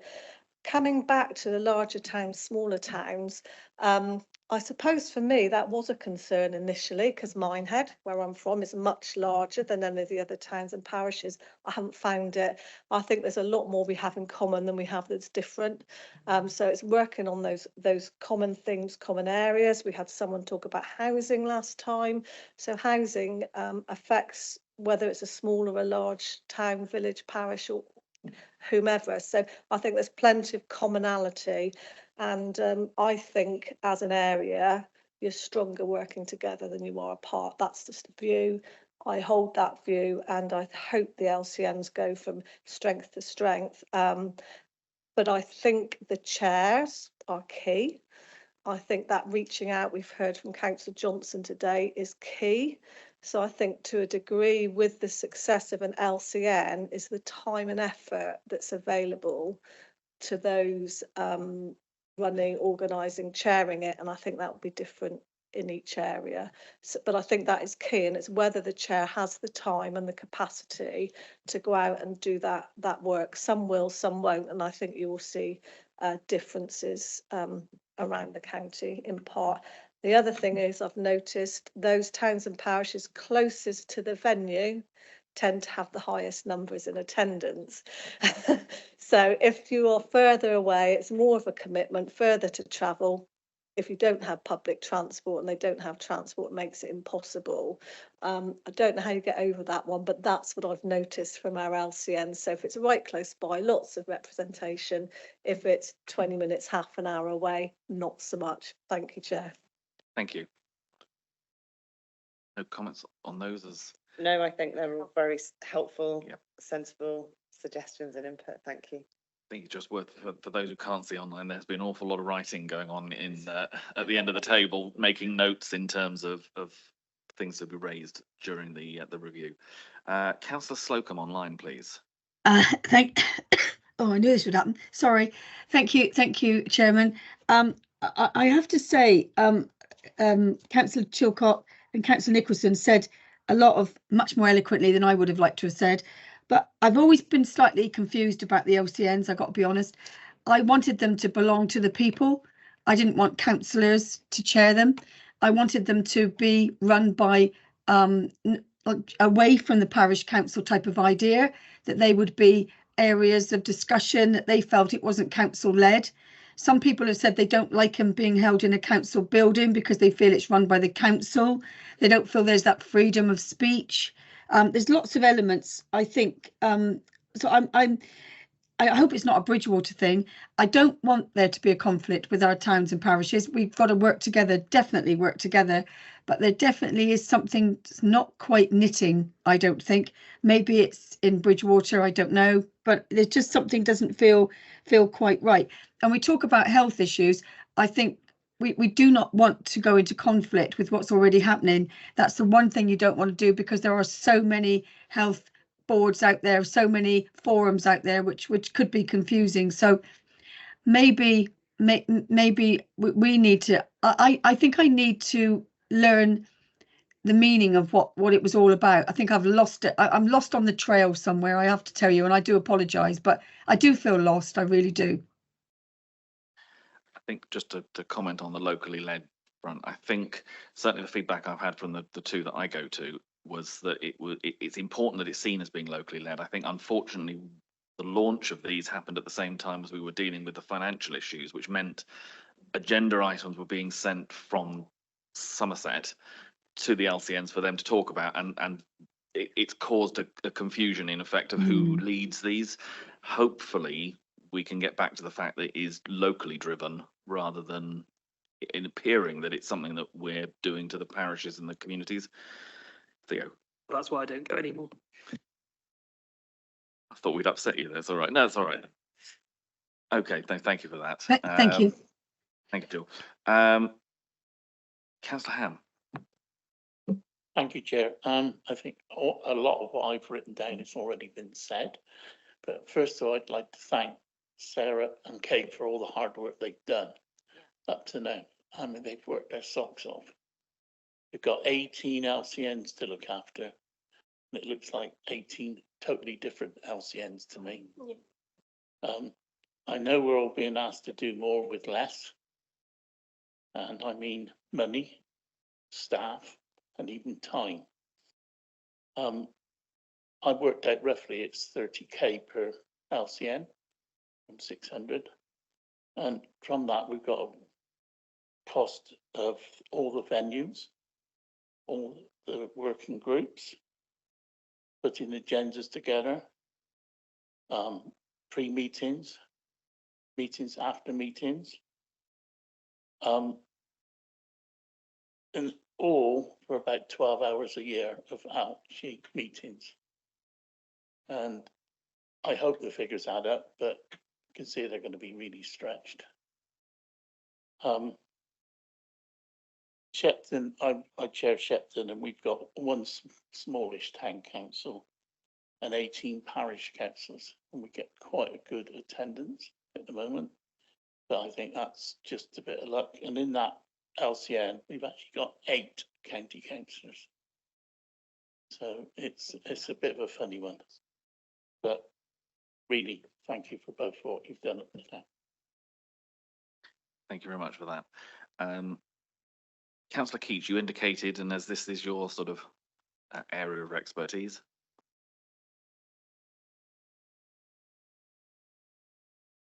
You're on mute at the moment. Sorry, we can't hear you. Sorry. First of all, Chair, thank you. My apologies for not being able to be in the room at this time. Really, what I wanted to do was say I've been impressed by the debate. I think there are lots of issues that have come up. But my main reason for putting my hand up is to echo what Councillor Ham has just said, and that is to thank the LCN team, because they have done a tremendous amount of work. And to be servicing 18 LCNs, they have done an incredible job. So it's really to pass my thanks on to them, and hopefully 2 or 3 months and I will be able to take a more active part again. Excellent. Thank you very much. And we can't see you on the big screen in here, but it is good to see you on the on the small screen next to me. Unfortunately, our IT issues are meant that the rest of the committee can't see you, but it's good to see you back. Thank you. Thank you very much. Okay, members, I think as I said, it's been a very full debate. As I say, there has been an awful lot of note taking going on both in Democratic Services and the LCN team. Can I also add the thanks of, I think I would speak for everyone in the room, for the team, that all the effort that you've put into the operation of these. You've got an awful lot of points to put forward. You mentioned that you would be circulating the previous track changes version. It would be very helpful if also potentially you could circulate the other suggestions that obviously members have been making that can be shown as a track changes, where you can see the difference as to what's come out of these as suggestions to the executive to move forward with. I think also if members are happy that we do take up Councillor Hobhouse's suggestion at the beginning of a task and finish group to work with the LCN team to see what's worked so far, how it's been operating, but also those issues that we need to be looking to make further changes going forward. Councillor Johnson. Obviously, as chair, I'd be really interested in joining that committee, but I'm not part of this committee. Could we open it up to any chairs, vice chairs who might be interested? I think we need to be a little bit careful, because if there are 18 LCNs and we had potentially 36 potential members as well as members of this committee, I think certainly I would rather, because there are a number of members who aren't here at the moment from our committee as well. If members are happy that we agree that we will set up the task and finish group, and if he's happy to be leading it, I'll let Councillor Hobhouse be the lead on that. But then we'll ask for volunteers for, I think normally task and finish groups about, we said 4 or 5 members normally, but that doesn't mean they can't ask people to come and give information to them. So that could be some way that we can engage with those other members. So Councillor Nicholson, you wanted to comment? Okay. Okay, we will. I'll ask members to send their applications to Mr. Jackson, because I think otherwise we will. Yes, Councillor Osborne. Do you need that seconding? Is Henry proposing, in which case I'm happy to second that. I think that's a good idea. And also, please can I ask that you have a cross section of members on that. The chairs and vice chairs have already got to meet and meet regularly. It would be helpful also to give rank and file members an opportunity as well. We don't hear a lot from rank and file members. It just seems to be those higher up the food chain. No, certainly we'll make sure there's a representative, but that will to some extent be dependent on those members coming forward to volunteer to come onto it. So, but if I can ask that could be done.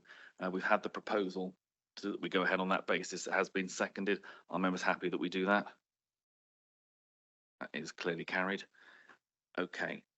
Thank you again very much for your attendance today. And as I say, if you can make sure we circulate to all members the outcomes of today that are going to the executive. I think it's important that we're all very much aware, because there's an awful lot of issues that were raised, and I don't want to try and summarise them at the moment, otherwise I'll be here until 5. But thank you very much.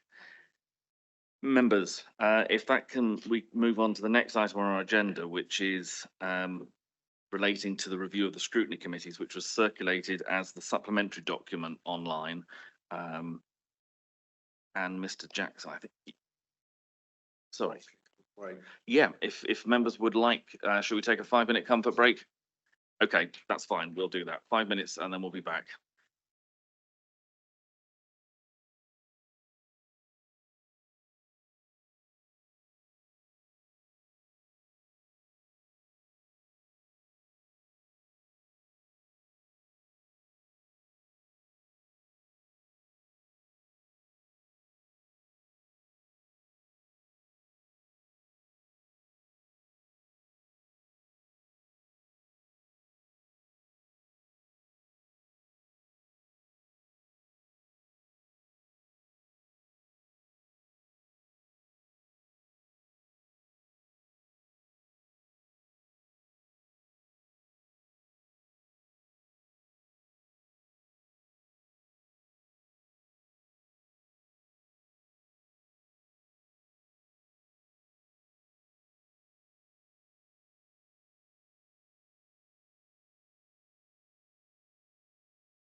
Right, members, we'll be starting again in about a minute, so we'll start in a minute.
Right, members, if we can reconvene, please, and we'll move on to the next item on the agenda, which is item 7.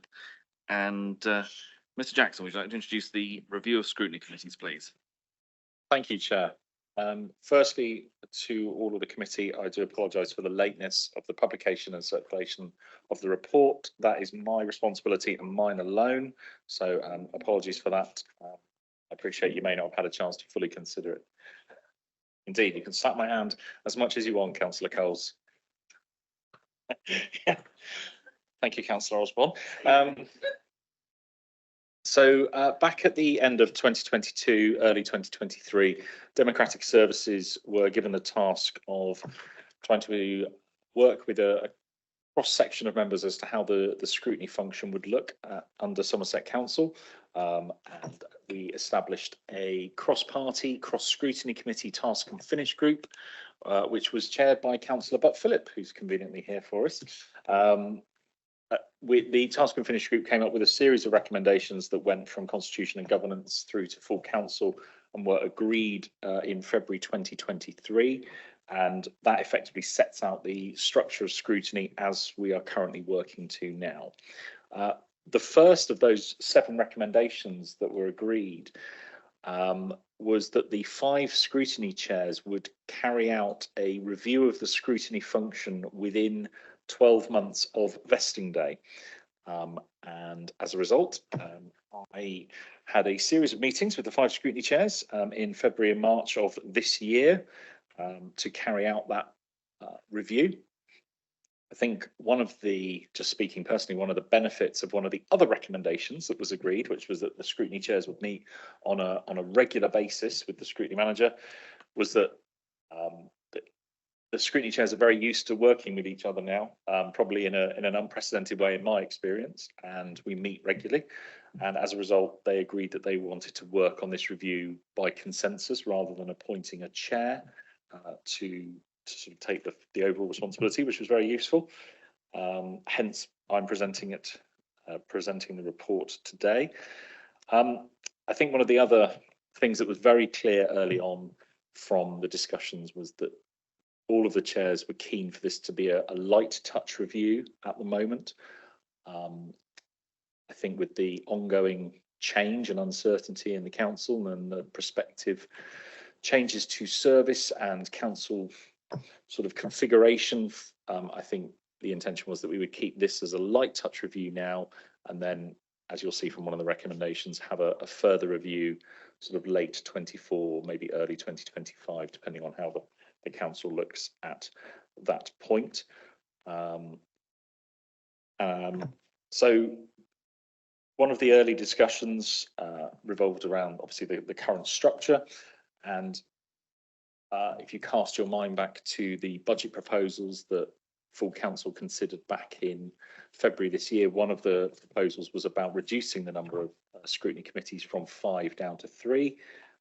Following a lot of discussion and debate, that proposal was withdrawn by the administration, and I think the 5 scrutiny chairs considered that as a sort of a fairly strong endorsement of the current structure, and I don't think there was any great desire to change how scrutiny looked, and that we would keep the 5 scrutiny committee structure that we have at present, which obviously was potentially one of the biggest changes that we might make as part of this review. But as it stands at the moment, the proposal is that we would carry on with a 5 committee structure.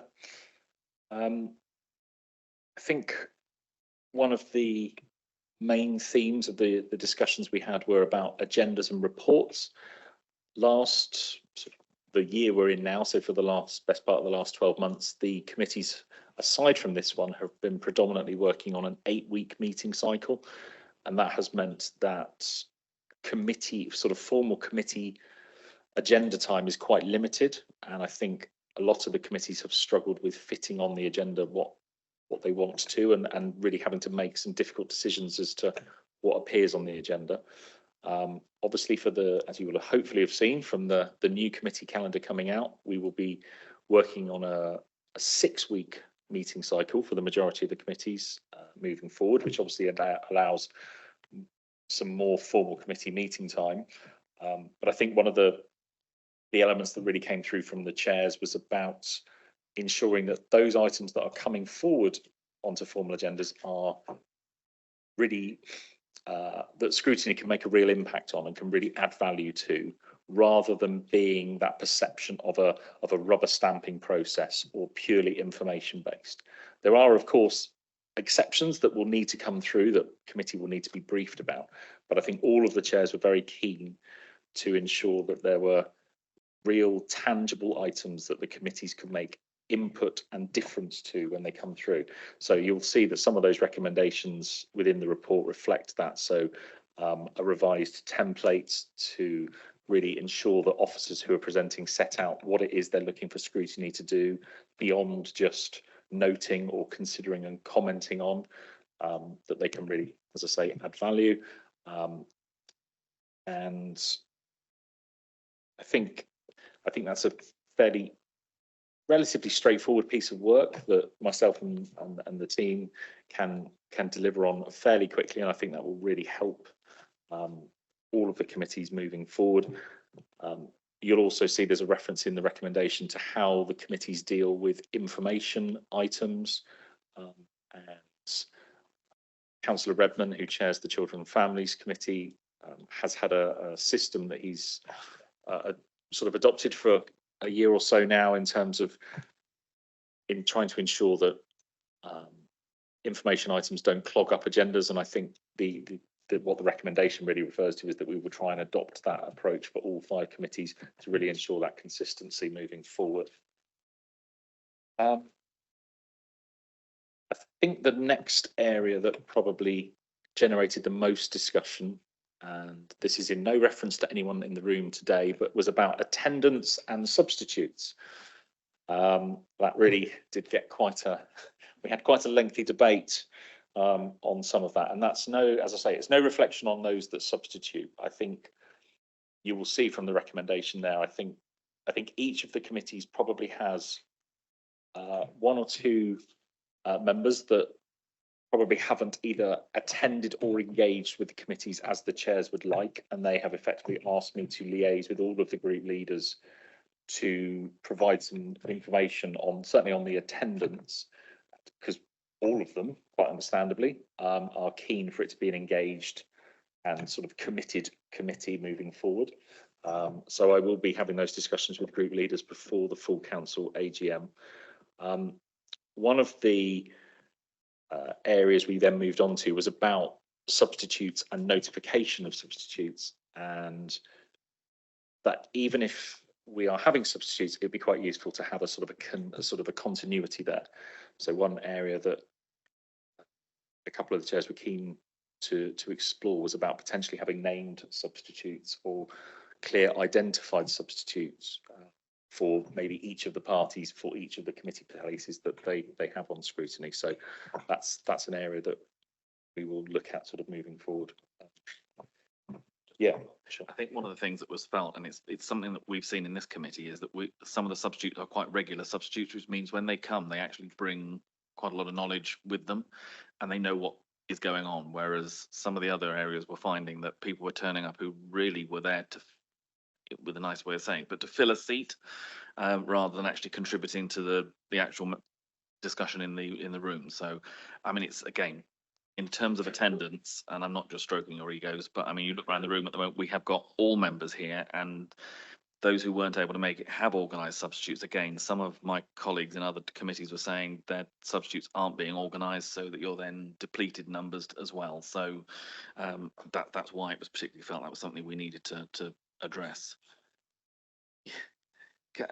Just quickly, Councillor Osborne, do you want to make a comment on that, and then we'll yeah, the one I was going to comment on was the concept of substitutes. I think one of the things I once suggested at a group meeting was I agree with that you have named substitutes for each committee. So for the sake of argument, I think there's sort of four places for our group on most of them.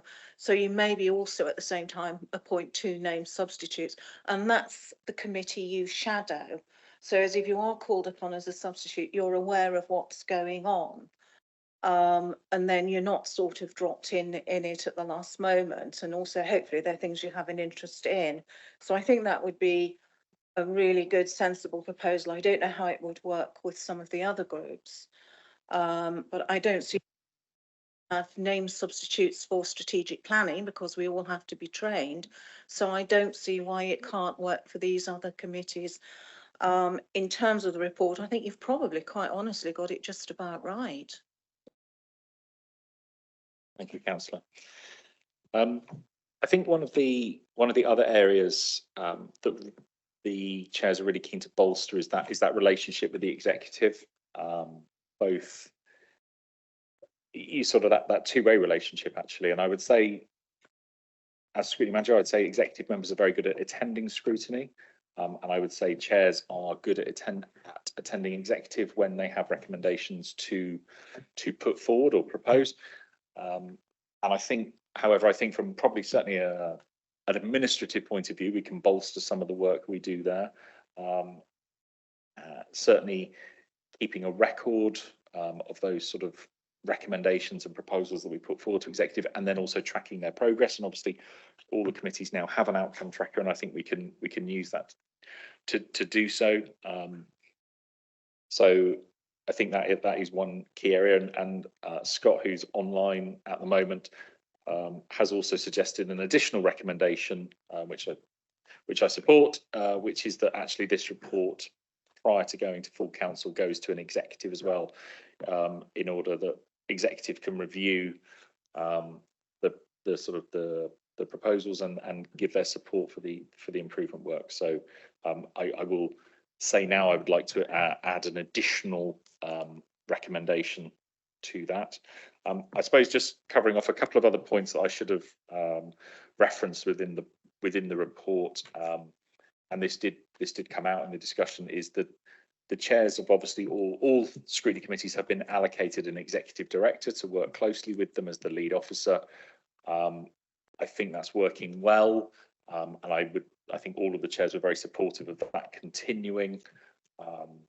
And appreciate Jason's not here today, but I think that's the first one of ours he's ever not been present for, and it's understandable today. So I think I would strongly support that relationship continuing, and I'm happy to reflect that within the recommendations if the committee feel that that would be beneficial. And just to say that obviously with the ongoing scrutiny sort of improvement work that is always going on in the background, we will be working with groups such as the Centre for Governance and Scrutiny and other peer councils to support these improvements and do some of the benchmarking, for example, with that improved template that is referenced within the report. Those sort of things, trying to pick up best practice elsewhere and keep scrutiny improving and moving forward in what is undoubtedly going to be an incredibly busy 2024/25 for all of the committees. So if that's okay, Chair, that's quite a canter through, and I appreciate I've not covered off all of the recommendations in detail, but I'm very happy to take any questions or say anything. I've got a number of members who've already indicated, so I've got councillors Locke, Osborne and Trimnall and Johnson. So we'll start with Councillor Locke. Yeah, thank you. I'm not going to go into too much detail in it, except to say it's nice to see this report come forward here. And, you know, as a member of this scrutiny committee, this committee here, I would like to say that I believe that we're not here to redesign this report in its entirety or really make any drastic changes. We are here to support what the chairman of the committees, or I would like to think we are, have put forward. And as I say, with any task and finish, you can always have a review period where it comes back, where you can make any changes moving forward. And that is how anything should work with a lot of things. And I would, that it just, I've said from a personal point of view, it annoys me when you get some people try to redesign something, which is a lot of work has gone into. And that's all I'm going to say on this, Chairman, is that I think we would, you know, we should support it, subject to the additions that Jamie has mentioned, that Scott may be mentioning us about. And you know, if we do that, when we come round to it, I would be quite happy to either propose or second it, whatever may be. But I just like, that's all I'd like to say at this moment. Thank you. Thank you very much. Councillor Osborne.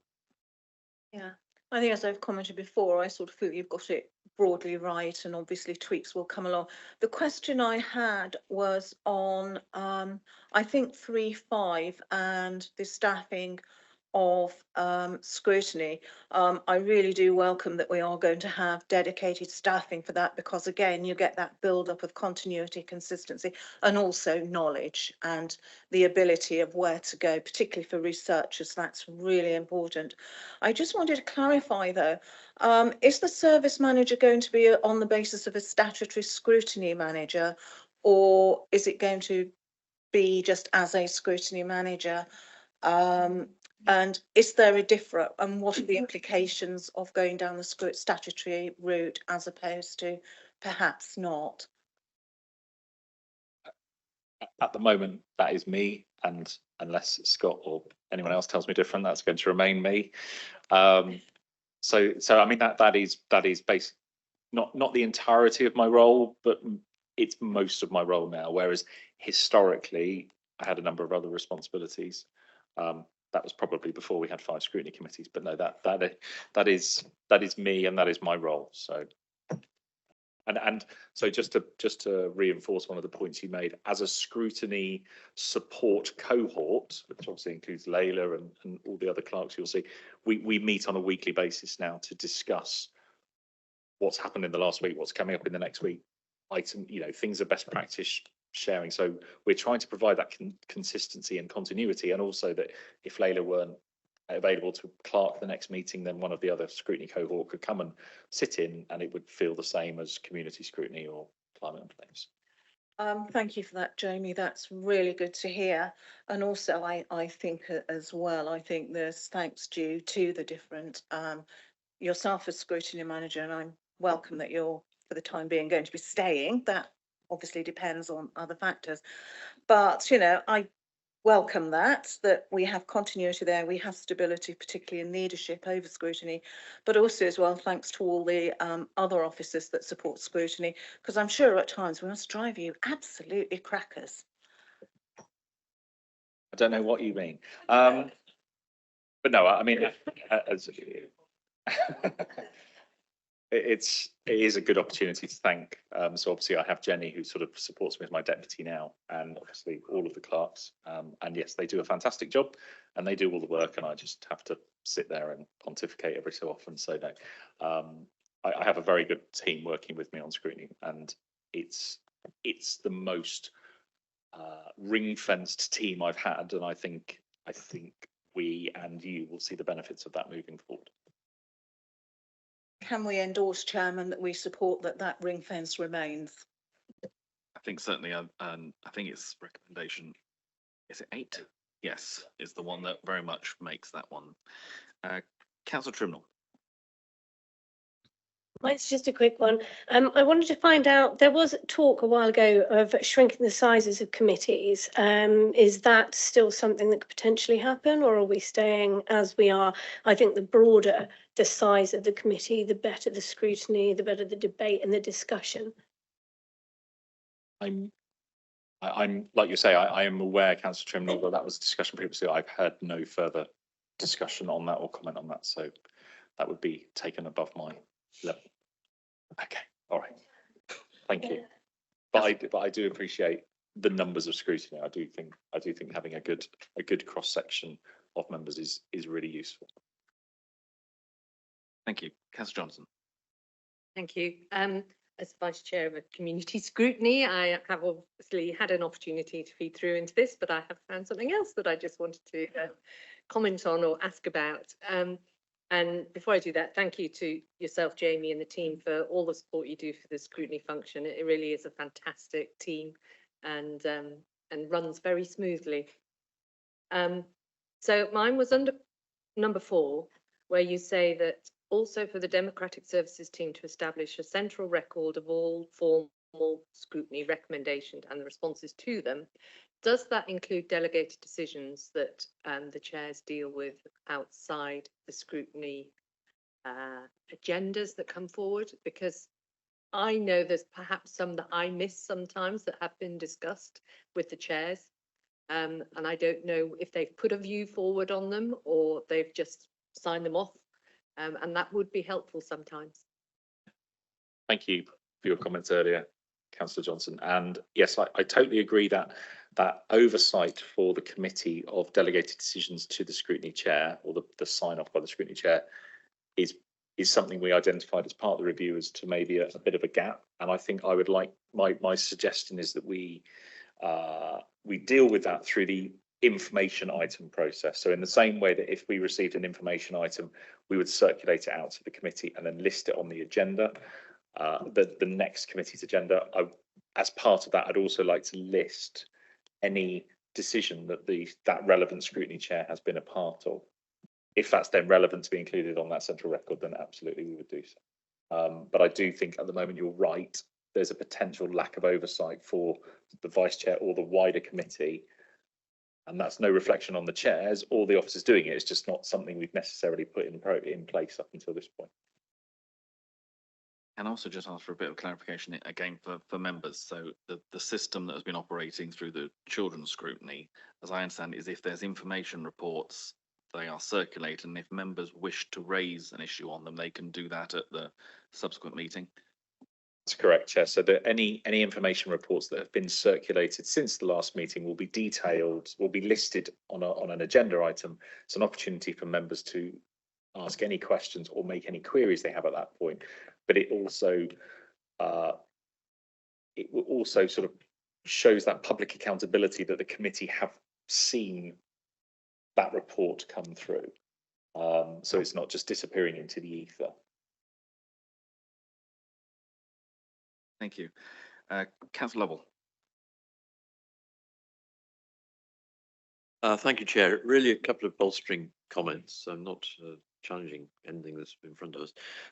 With view to subs, I've been aware very much that sometimes you're faced with the fact that people have had to pull out of meetings at short notice for other commitments, and particularly the day job, for example. And I'm just a bit worried about this because these meetings are scheduled a long way in advance. And if people got a problem mixing the day job with this, I would have thought if they've committed to be on this committee, that this must come pretty high up the priorities. And if they've got a problem with the day job, then they should have dealt with it. I was certainly very much aware of it. One I subbed on Climate and Place on one occasion, and I was very much aware, more than I am with others, where continuity is terribly important in that particular one in terms of the issues that you've got to keep grips on. And it was worrying, a little bit worried that I was actually having to sub on that particular one on one occasion for that reason. The other point I wanted to raise was about the connection with the executive. I've been aware in scrutiny meetings, I'm never quite sure whether I'm dealing with getting education from someone in the directorate concerned, or whether I'm actually scrutinising a major decision which has to come before the council. Maybe we ought to be differentiating between those two things. Yes, it's important that we are educated on how directorates, especially the directorate that we're concerned with, and let's say children, is involved, but can we also be focused on the fact that actually there is a big decision coming up here on this particular issue? I want your views on it. And it's two very different things. And I think it's important that we're aware there is a difference between the two. Maybe the fact that I'm interpreting something as an education directorate is maybe I've got the wrong end of the stick, but that's how it comes over. And if it's not like that, then maybe the focus needs to be made clearer. Thank you, Chair. I totally agree. I won't comment on the first. I won't on the first part of your comment, Martin, because ultimately that's not for me to decide whether councillors prioritise work or committee work. But in terms of that clear reason for it coming to the committee, I really that second recommendation about a clear and a revised template, that is exactly what I'm looking to achieve with that, so the members are very clear why it's in front of them, what they're being expected to do, and what is then happening with that piece of work post that. So that's absolutely ties in with that recommendation there. So thank you. Councillor Colt. Thank you, Chair. Just a couple of quick points. Firstly, I agree with the recommendations. I think they're a very good thing. I particularly agree with the name subs. And on that very note, Jamie, please note that on the 29th of May, I've already agreed to sub for Councillor Sankman. So I would very much welcome somebody sending me the information pack prior to that. If you'd make a note, Jamie, that would be brilliant. Noted, Councillor Coles, thank you. And I agree with the recommendations that are here. The one that I don't know about yet is the one that Jamie hasn't told us about yet. I'm waiting for that. I don't know whether I'm going to agree with it or not. Oh, so that was about this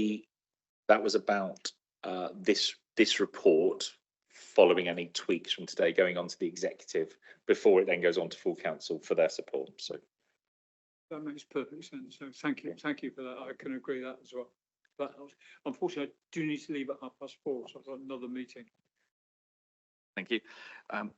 One thing which isn't within these, which it came up again at full council, how scrutiny is reported back to the wider membership.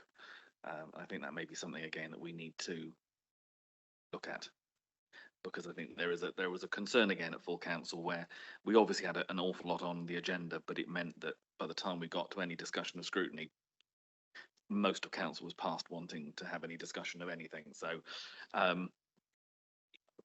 yeah, it's something I think we do need to review.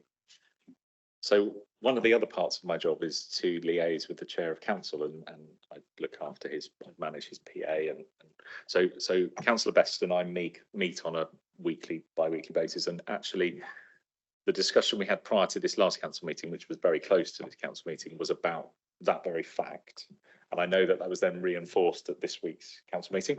So I have already started to have discussions with him about how we can address that, and Scott and I will take that forward. I've got Councillor outside the meeting. I've got Councillor Slocum and then Councillor Chilcott. So Councillor Slocum. Thank you, Chairman. Thank you very much. Thank you, Jamie, for all the work on this. I think we've had some really interesting meetings, and I think I've gained a lot of knowledge from other chairmen, which is to the benefit. I think what we want to do is make scrutiny exciting, make it so that members really want to come. I'm glad to hear that you're in negotiations with the chairman. I hope you'll just tell him that we need to be higher up the list, Jamie. No messing about. You know, it's an important thing, and I feel very annoyed that we're right down the bottom when everyone's nearly asleep. I welcome the revised template as well.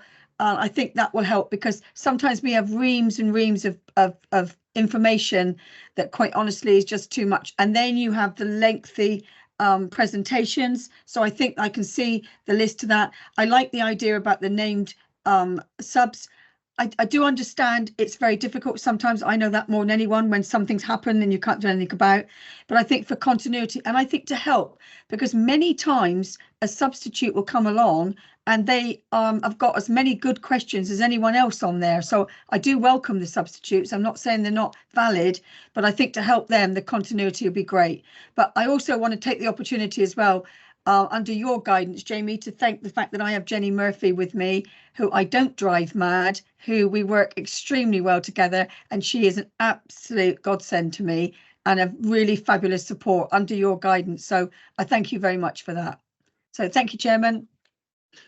Thank you, Councillor. I will obviously feed that back to Jenny, and I will add make scrutiny exciting to my list of yes. actions. Thank you. Thank you. Councillor Chilcott. Well, can I say scrutiny is exciting, and it's almost as exciting as audit. So there we are. I think as long as everybody comes with an inquiring mind, and I think sometimes a new set of eyes can bring something new to a committee as well as those established eyes. So it's always a balance in it. So thank you for the work. My comments regarding scrutiny, passionate about scrutiny, always has been. And my observations are, and I'll be honest, it feels like it's lost a bit of its voice in two places. I attend every executive meeting. There have been a number of occasions where scrutiny comments haven't got into main reports, even though there has been sufficient time to do it. I think scrutiny comments add value. So I think that's been a bit of a missing, and I do think scrutiny and how it's represented at full council, for me, I'd like to see more. I don't think it's strong enough at full council, and it's just really a cut and paste of probably the topics that you've covered. And I think of specific values where you've done a deep dive into something and you've made some recommendations that have been helpful. You know, our auditors watch what scrutiny do, and I think if we could just have a bit more strength in representation of scrutiny elsewhere in the council, I would like to see a bit more of that. I know scrutiny committees work hard, but if you think of the amount of work and time and effort and hours of meetings, I think there could be a bit more reflection of that. I had a thought as well around the papers that you make decisions on, and we're all obviously on the same track on that. And I just did wonder whether you could perhaps list them under the work programme, and then if anybody wanted to pick one up, you could put it into the perhaps the next meeting. That was just a thought I had on how to manage with that. So just a suggestion for committee. No, I'm not a member, but hopefully my comments are helpful. Thank you, Councillor Chilcott. I know you'll always keep me honest, so thank you very much. Yeah, certainly. Again, thank you for the feedback from members. One thing I will just mention at this point is Councillor Liz Lachant is normally a major attender at these committees. She did send apologies for today that she had other engagements. So there is engagement that does work with the executive. And again, thank you to Councillor Buck-Philip for being here to represent the paper that came forward, which you were dealing with. So it is an important role. But I think the comments you've made in terms of feeding back to exec and full council are absolutely right. We do need to make sure those comments get fed in. Councillor Coles, then Councillor Johnson. Thank you. Just following up on something Mandy said, I think what Mandy said was quite right. I agree with you, Mandy. We need to get that level in. The only issue I've got with the suggestion that we put it on the forward plan is if you're not on a scrutiny committee, you might not be reading that forward plan and know that that item's coming up or there's a link to it. So for me, there's a slight disconnect there. And if we're going to get everybody in the loop, I think that's a great idea and I think it's something we should do, but I'm not sure that route is the best route if you're not on a scrutiny panel, because you won't see the forward plan necessarily. You won't. People need to know where to look for it. And if you're not on the committee, you don't look at the forward plan.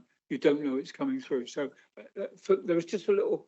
It's just a nuance. So I agree with the idea. I think it's a great idea, but we need to have a practical way of getting it to all the people. Otherwise, you'll miss people. I'm not sure if we're at odds. I was referring to the papers which are referred to you. So which the key decision papers. Key decision. Of course, they will go to full council, you know, every time.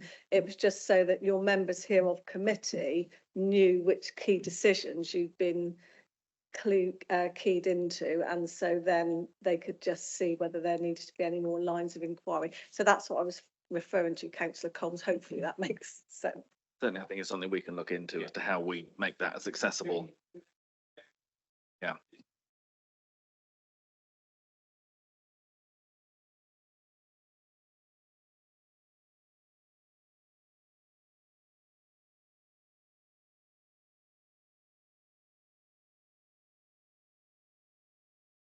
Okay.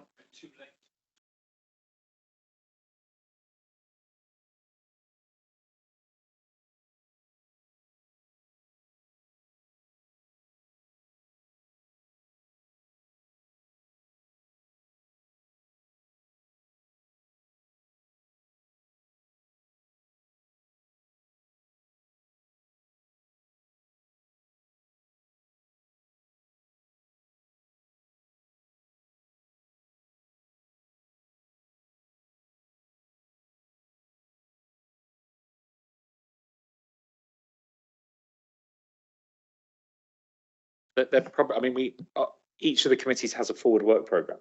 So in theory, that details what, but that is how we share that. So again, I'm happy to take that forward as an action in terms of how we keep members briefed on what is coming forward, who is obviously especially relating to those who aren't on that committee. I'm happy to take that forward as an action. Are often topics that I suddenly find out, oh, that was at scrutiny and I hadn't been aware. And I might have liked to engage with it if I just had seen something that flagged it for me as a Chair. Yeah, Councillor Chilcott and Councillor Trimnell. Just very quickly, that I was just going to comment, and I didn't before. I used to attend all scrutinies then when there were 3, but now there are 5, and that's become too much for me to do. And I do feel that I've lost a bit of that contact. So I think if there was a list so you could read items of interest, I certainly would find that really helpful. So you know there's somewhere to go and you can follow it in one place as opposed to hopping into all the meetings. Councillor Trimnell. It's only a quick one. Obviously, I agree. I think it would be a really good thing to share it, but can we really think carefully about how we share that information, because we are inundated with emails, starting a meeting, cancelling a meeting, updates from here, there and everywhere. So much stuff comes through that it's easy to miss the emails that we really need to see. So however that's done, and it is important to communicate, let's not do something that's either easily missed because you're just going delete to get to what you need, or that you've got to click a link to, and if you don't know what do you get what I mean? Make it really clear what it is. Thank you very much. Any other comments? I'm not seeing any. So we had a proposal, I think it was from Councillor Locke. Oh. Okay. Yeah, Mr. Woodridge, I think you had your hand up earlier. Did you want to still come in? Thank you, Chair. I suppose again, just to thank all of the committee and members for their contributions today. It is appreciated, certainly by Democratic Services colleagues, when we hear all the thanks and the support that we provide. I think there have been quite a number of constructive comments today, which we'll certainly take away and work through as part of those improvements.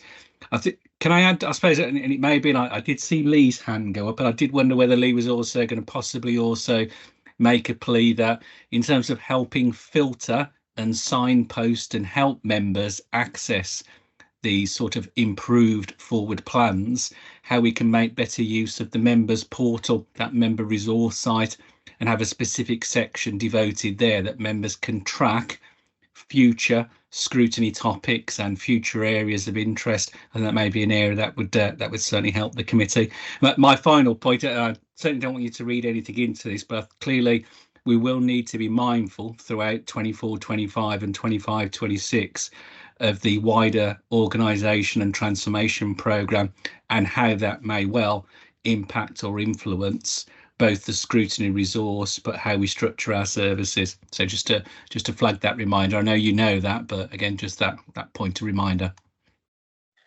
Thank you very much. And Councillor Redmond. As is always the case, you pick the best moments to come to me, just when the 2-year-old is having a complete and utter wobbly. But just a couple of points really. Just in relation to the where scrutiny is placed on the full council's agenda, and also the bigger reflection. We've got 110 councillors now, and my concern is that we have a situation where those 110 councillors only really come together at full council. And one of the points that we have, the more that scrutiny is chucked at the end of a meeting, the less the new councillors think that scrutiny matters. Because I'm afraid to say there's a lot of members of council that haven't actually been to a scrutiny committee yet. So the sharing of information is all there, and as is what we've been pointed out, we've got lots of ways to do it. But one of the things that I'm also concerned, the members' portal is a wonderful place, but we've got 130 something members' information sheets, and I wonder how many of members have actually read all of those 100 and something information sheets. So we need to be careful we don't go overload on the overload. I think the report, I support all the comments previously made in relation to the report, and thank you for your conclusions, and thank everyone for their involvement. Thank you, Councillor Redmond. I think you're absolutely right. I mean, it is important that members, and particularly the newer members, understand and engage in the importance of scrutiny. And I think it's the comments we made by some members who've been around for a while that actually attending the scrutiny committees is one of the best way to know what's going on with the whole council, and you pick up stuff across the whole range of subjects that we cover. So it's something that we do need to get that message across. And in terms of the portal, I think there may be an element of training there as well, because I know there's an awful lot of us, and I'll put my hand up on it as well. I don't fully understand how the portal works. So, yeah. Okay. Members, we then, if there's no addition, we had a proposal, I think, from Councillor Locke, which was to accept the recommendations with the additional relating to the, I think, with the lead officer in each scrutiny area and the referral to the executive of this and our report and our discussions.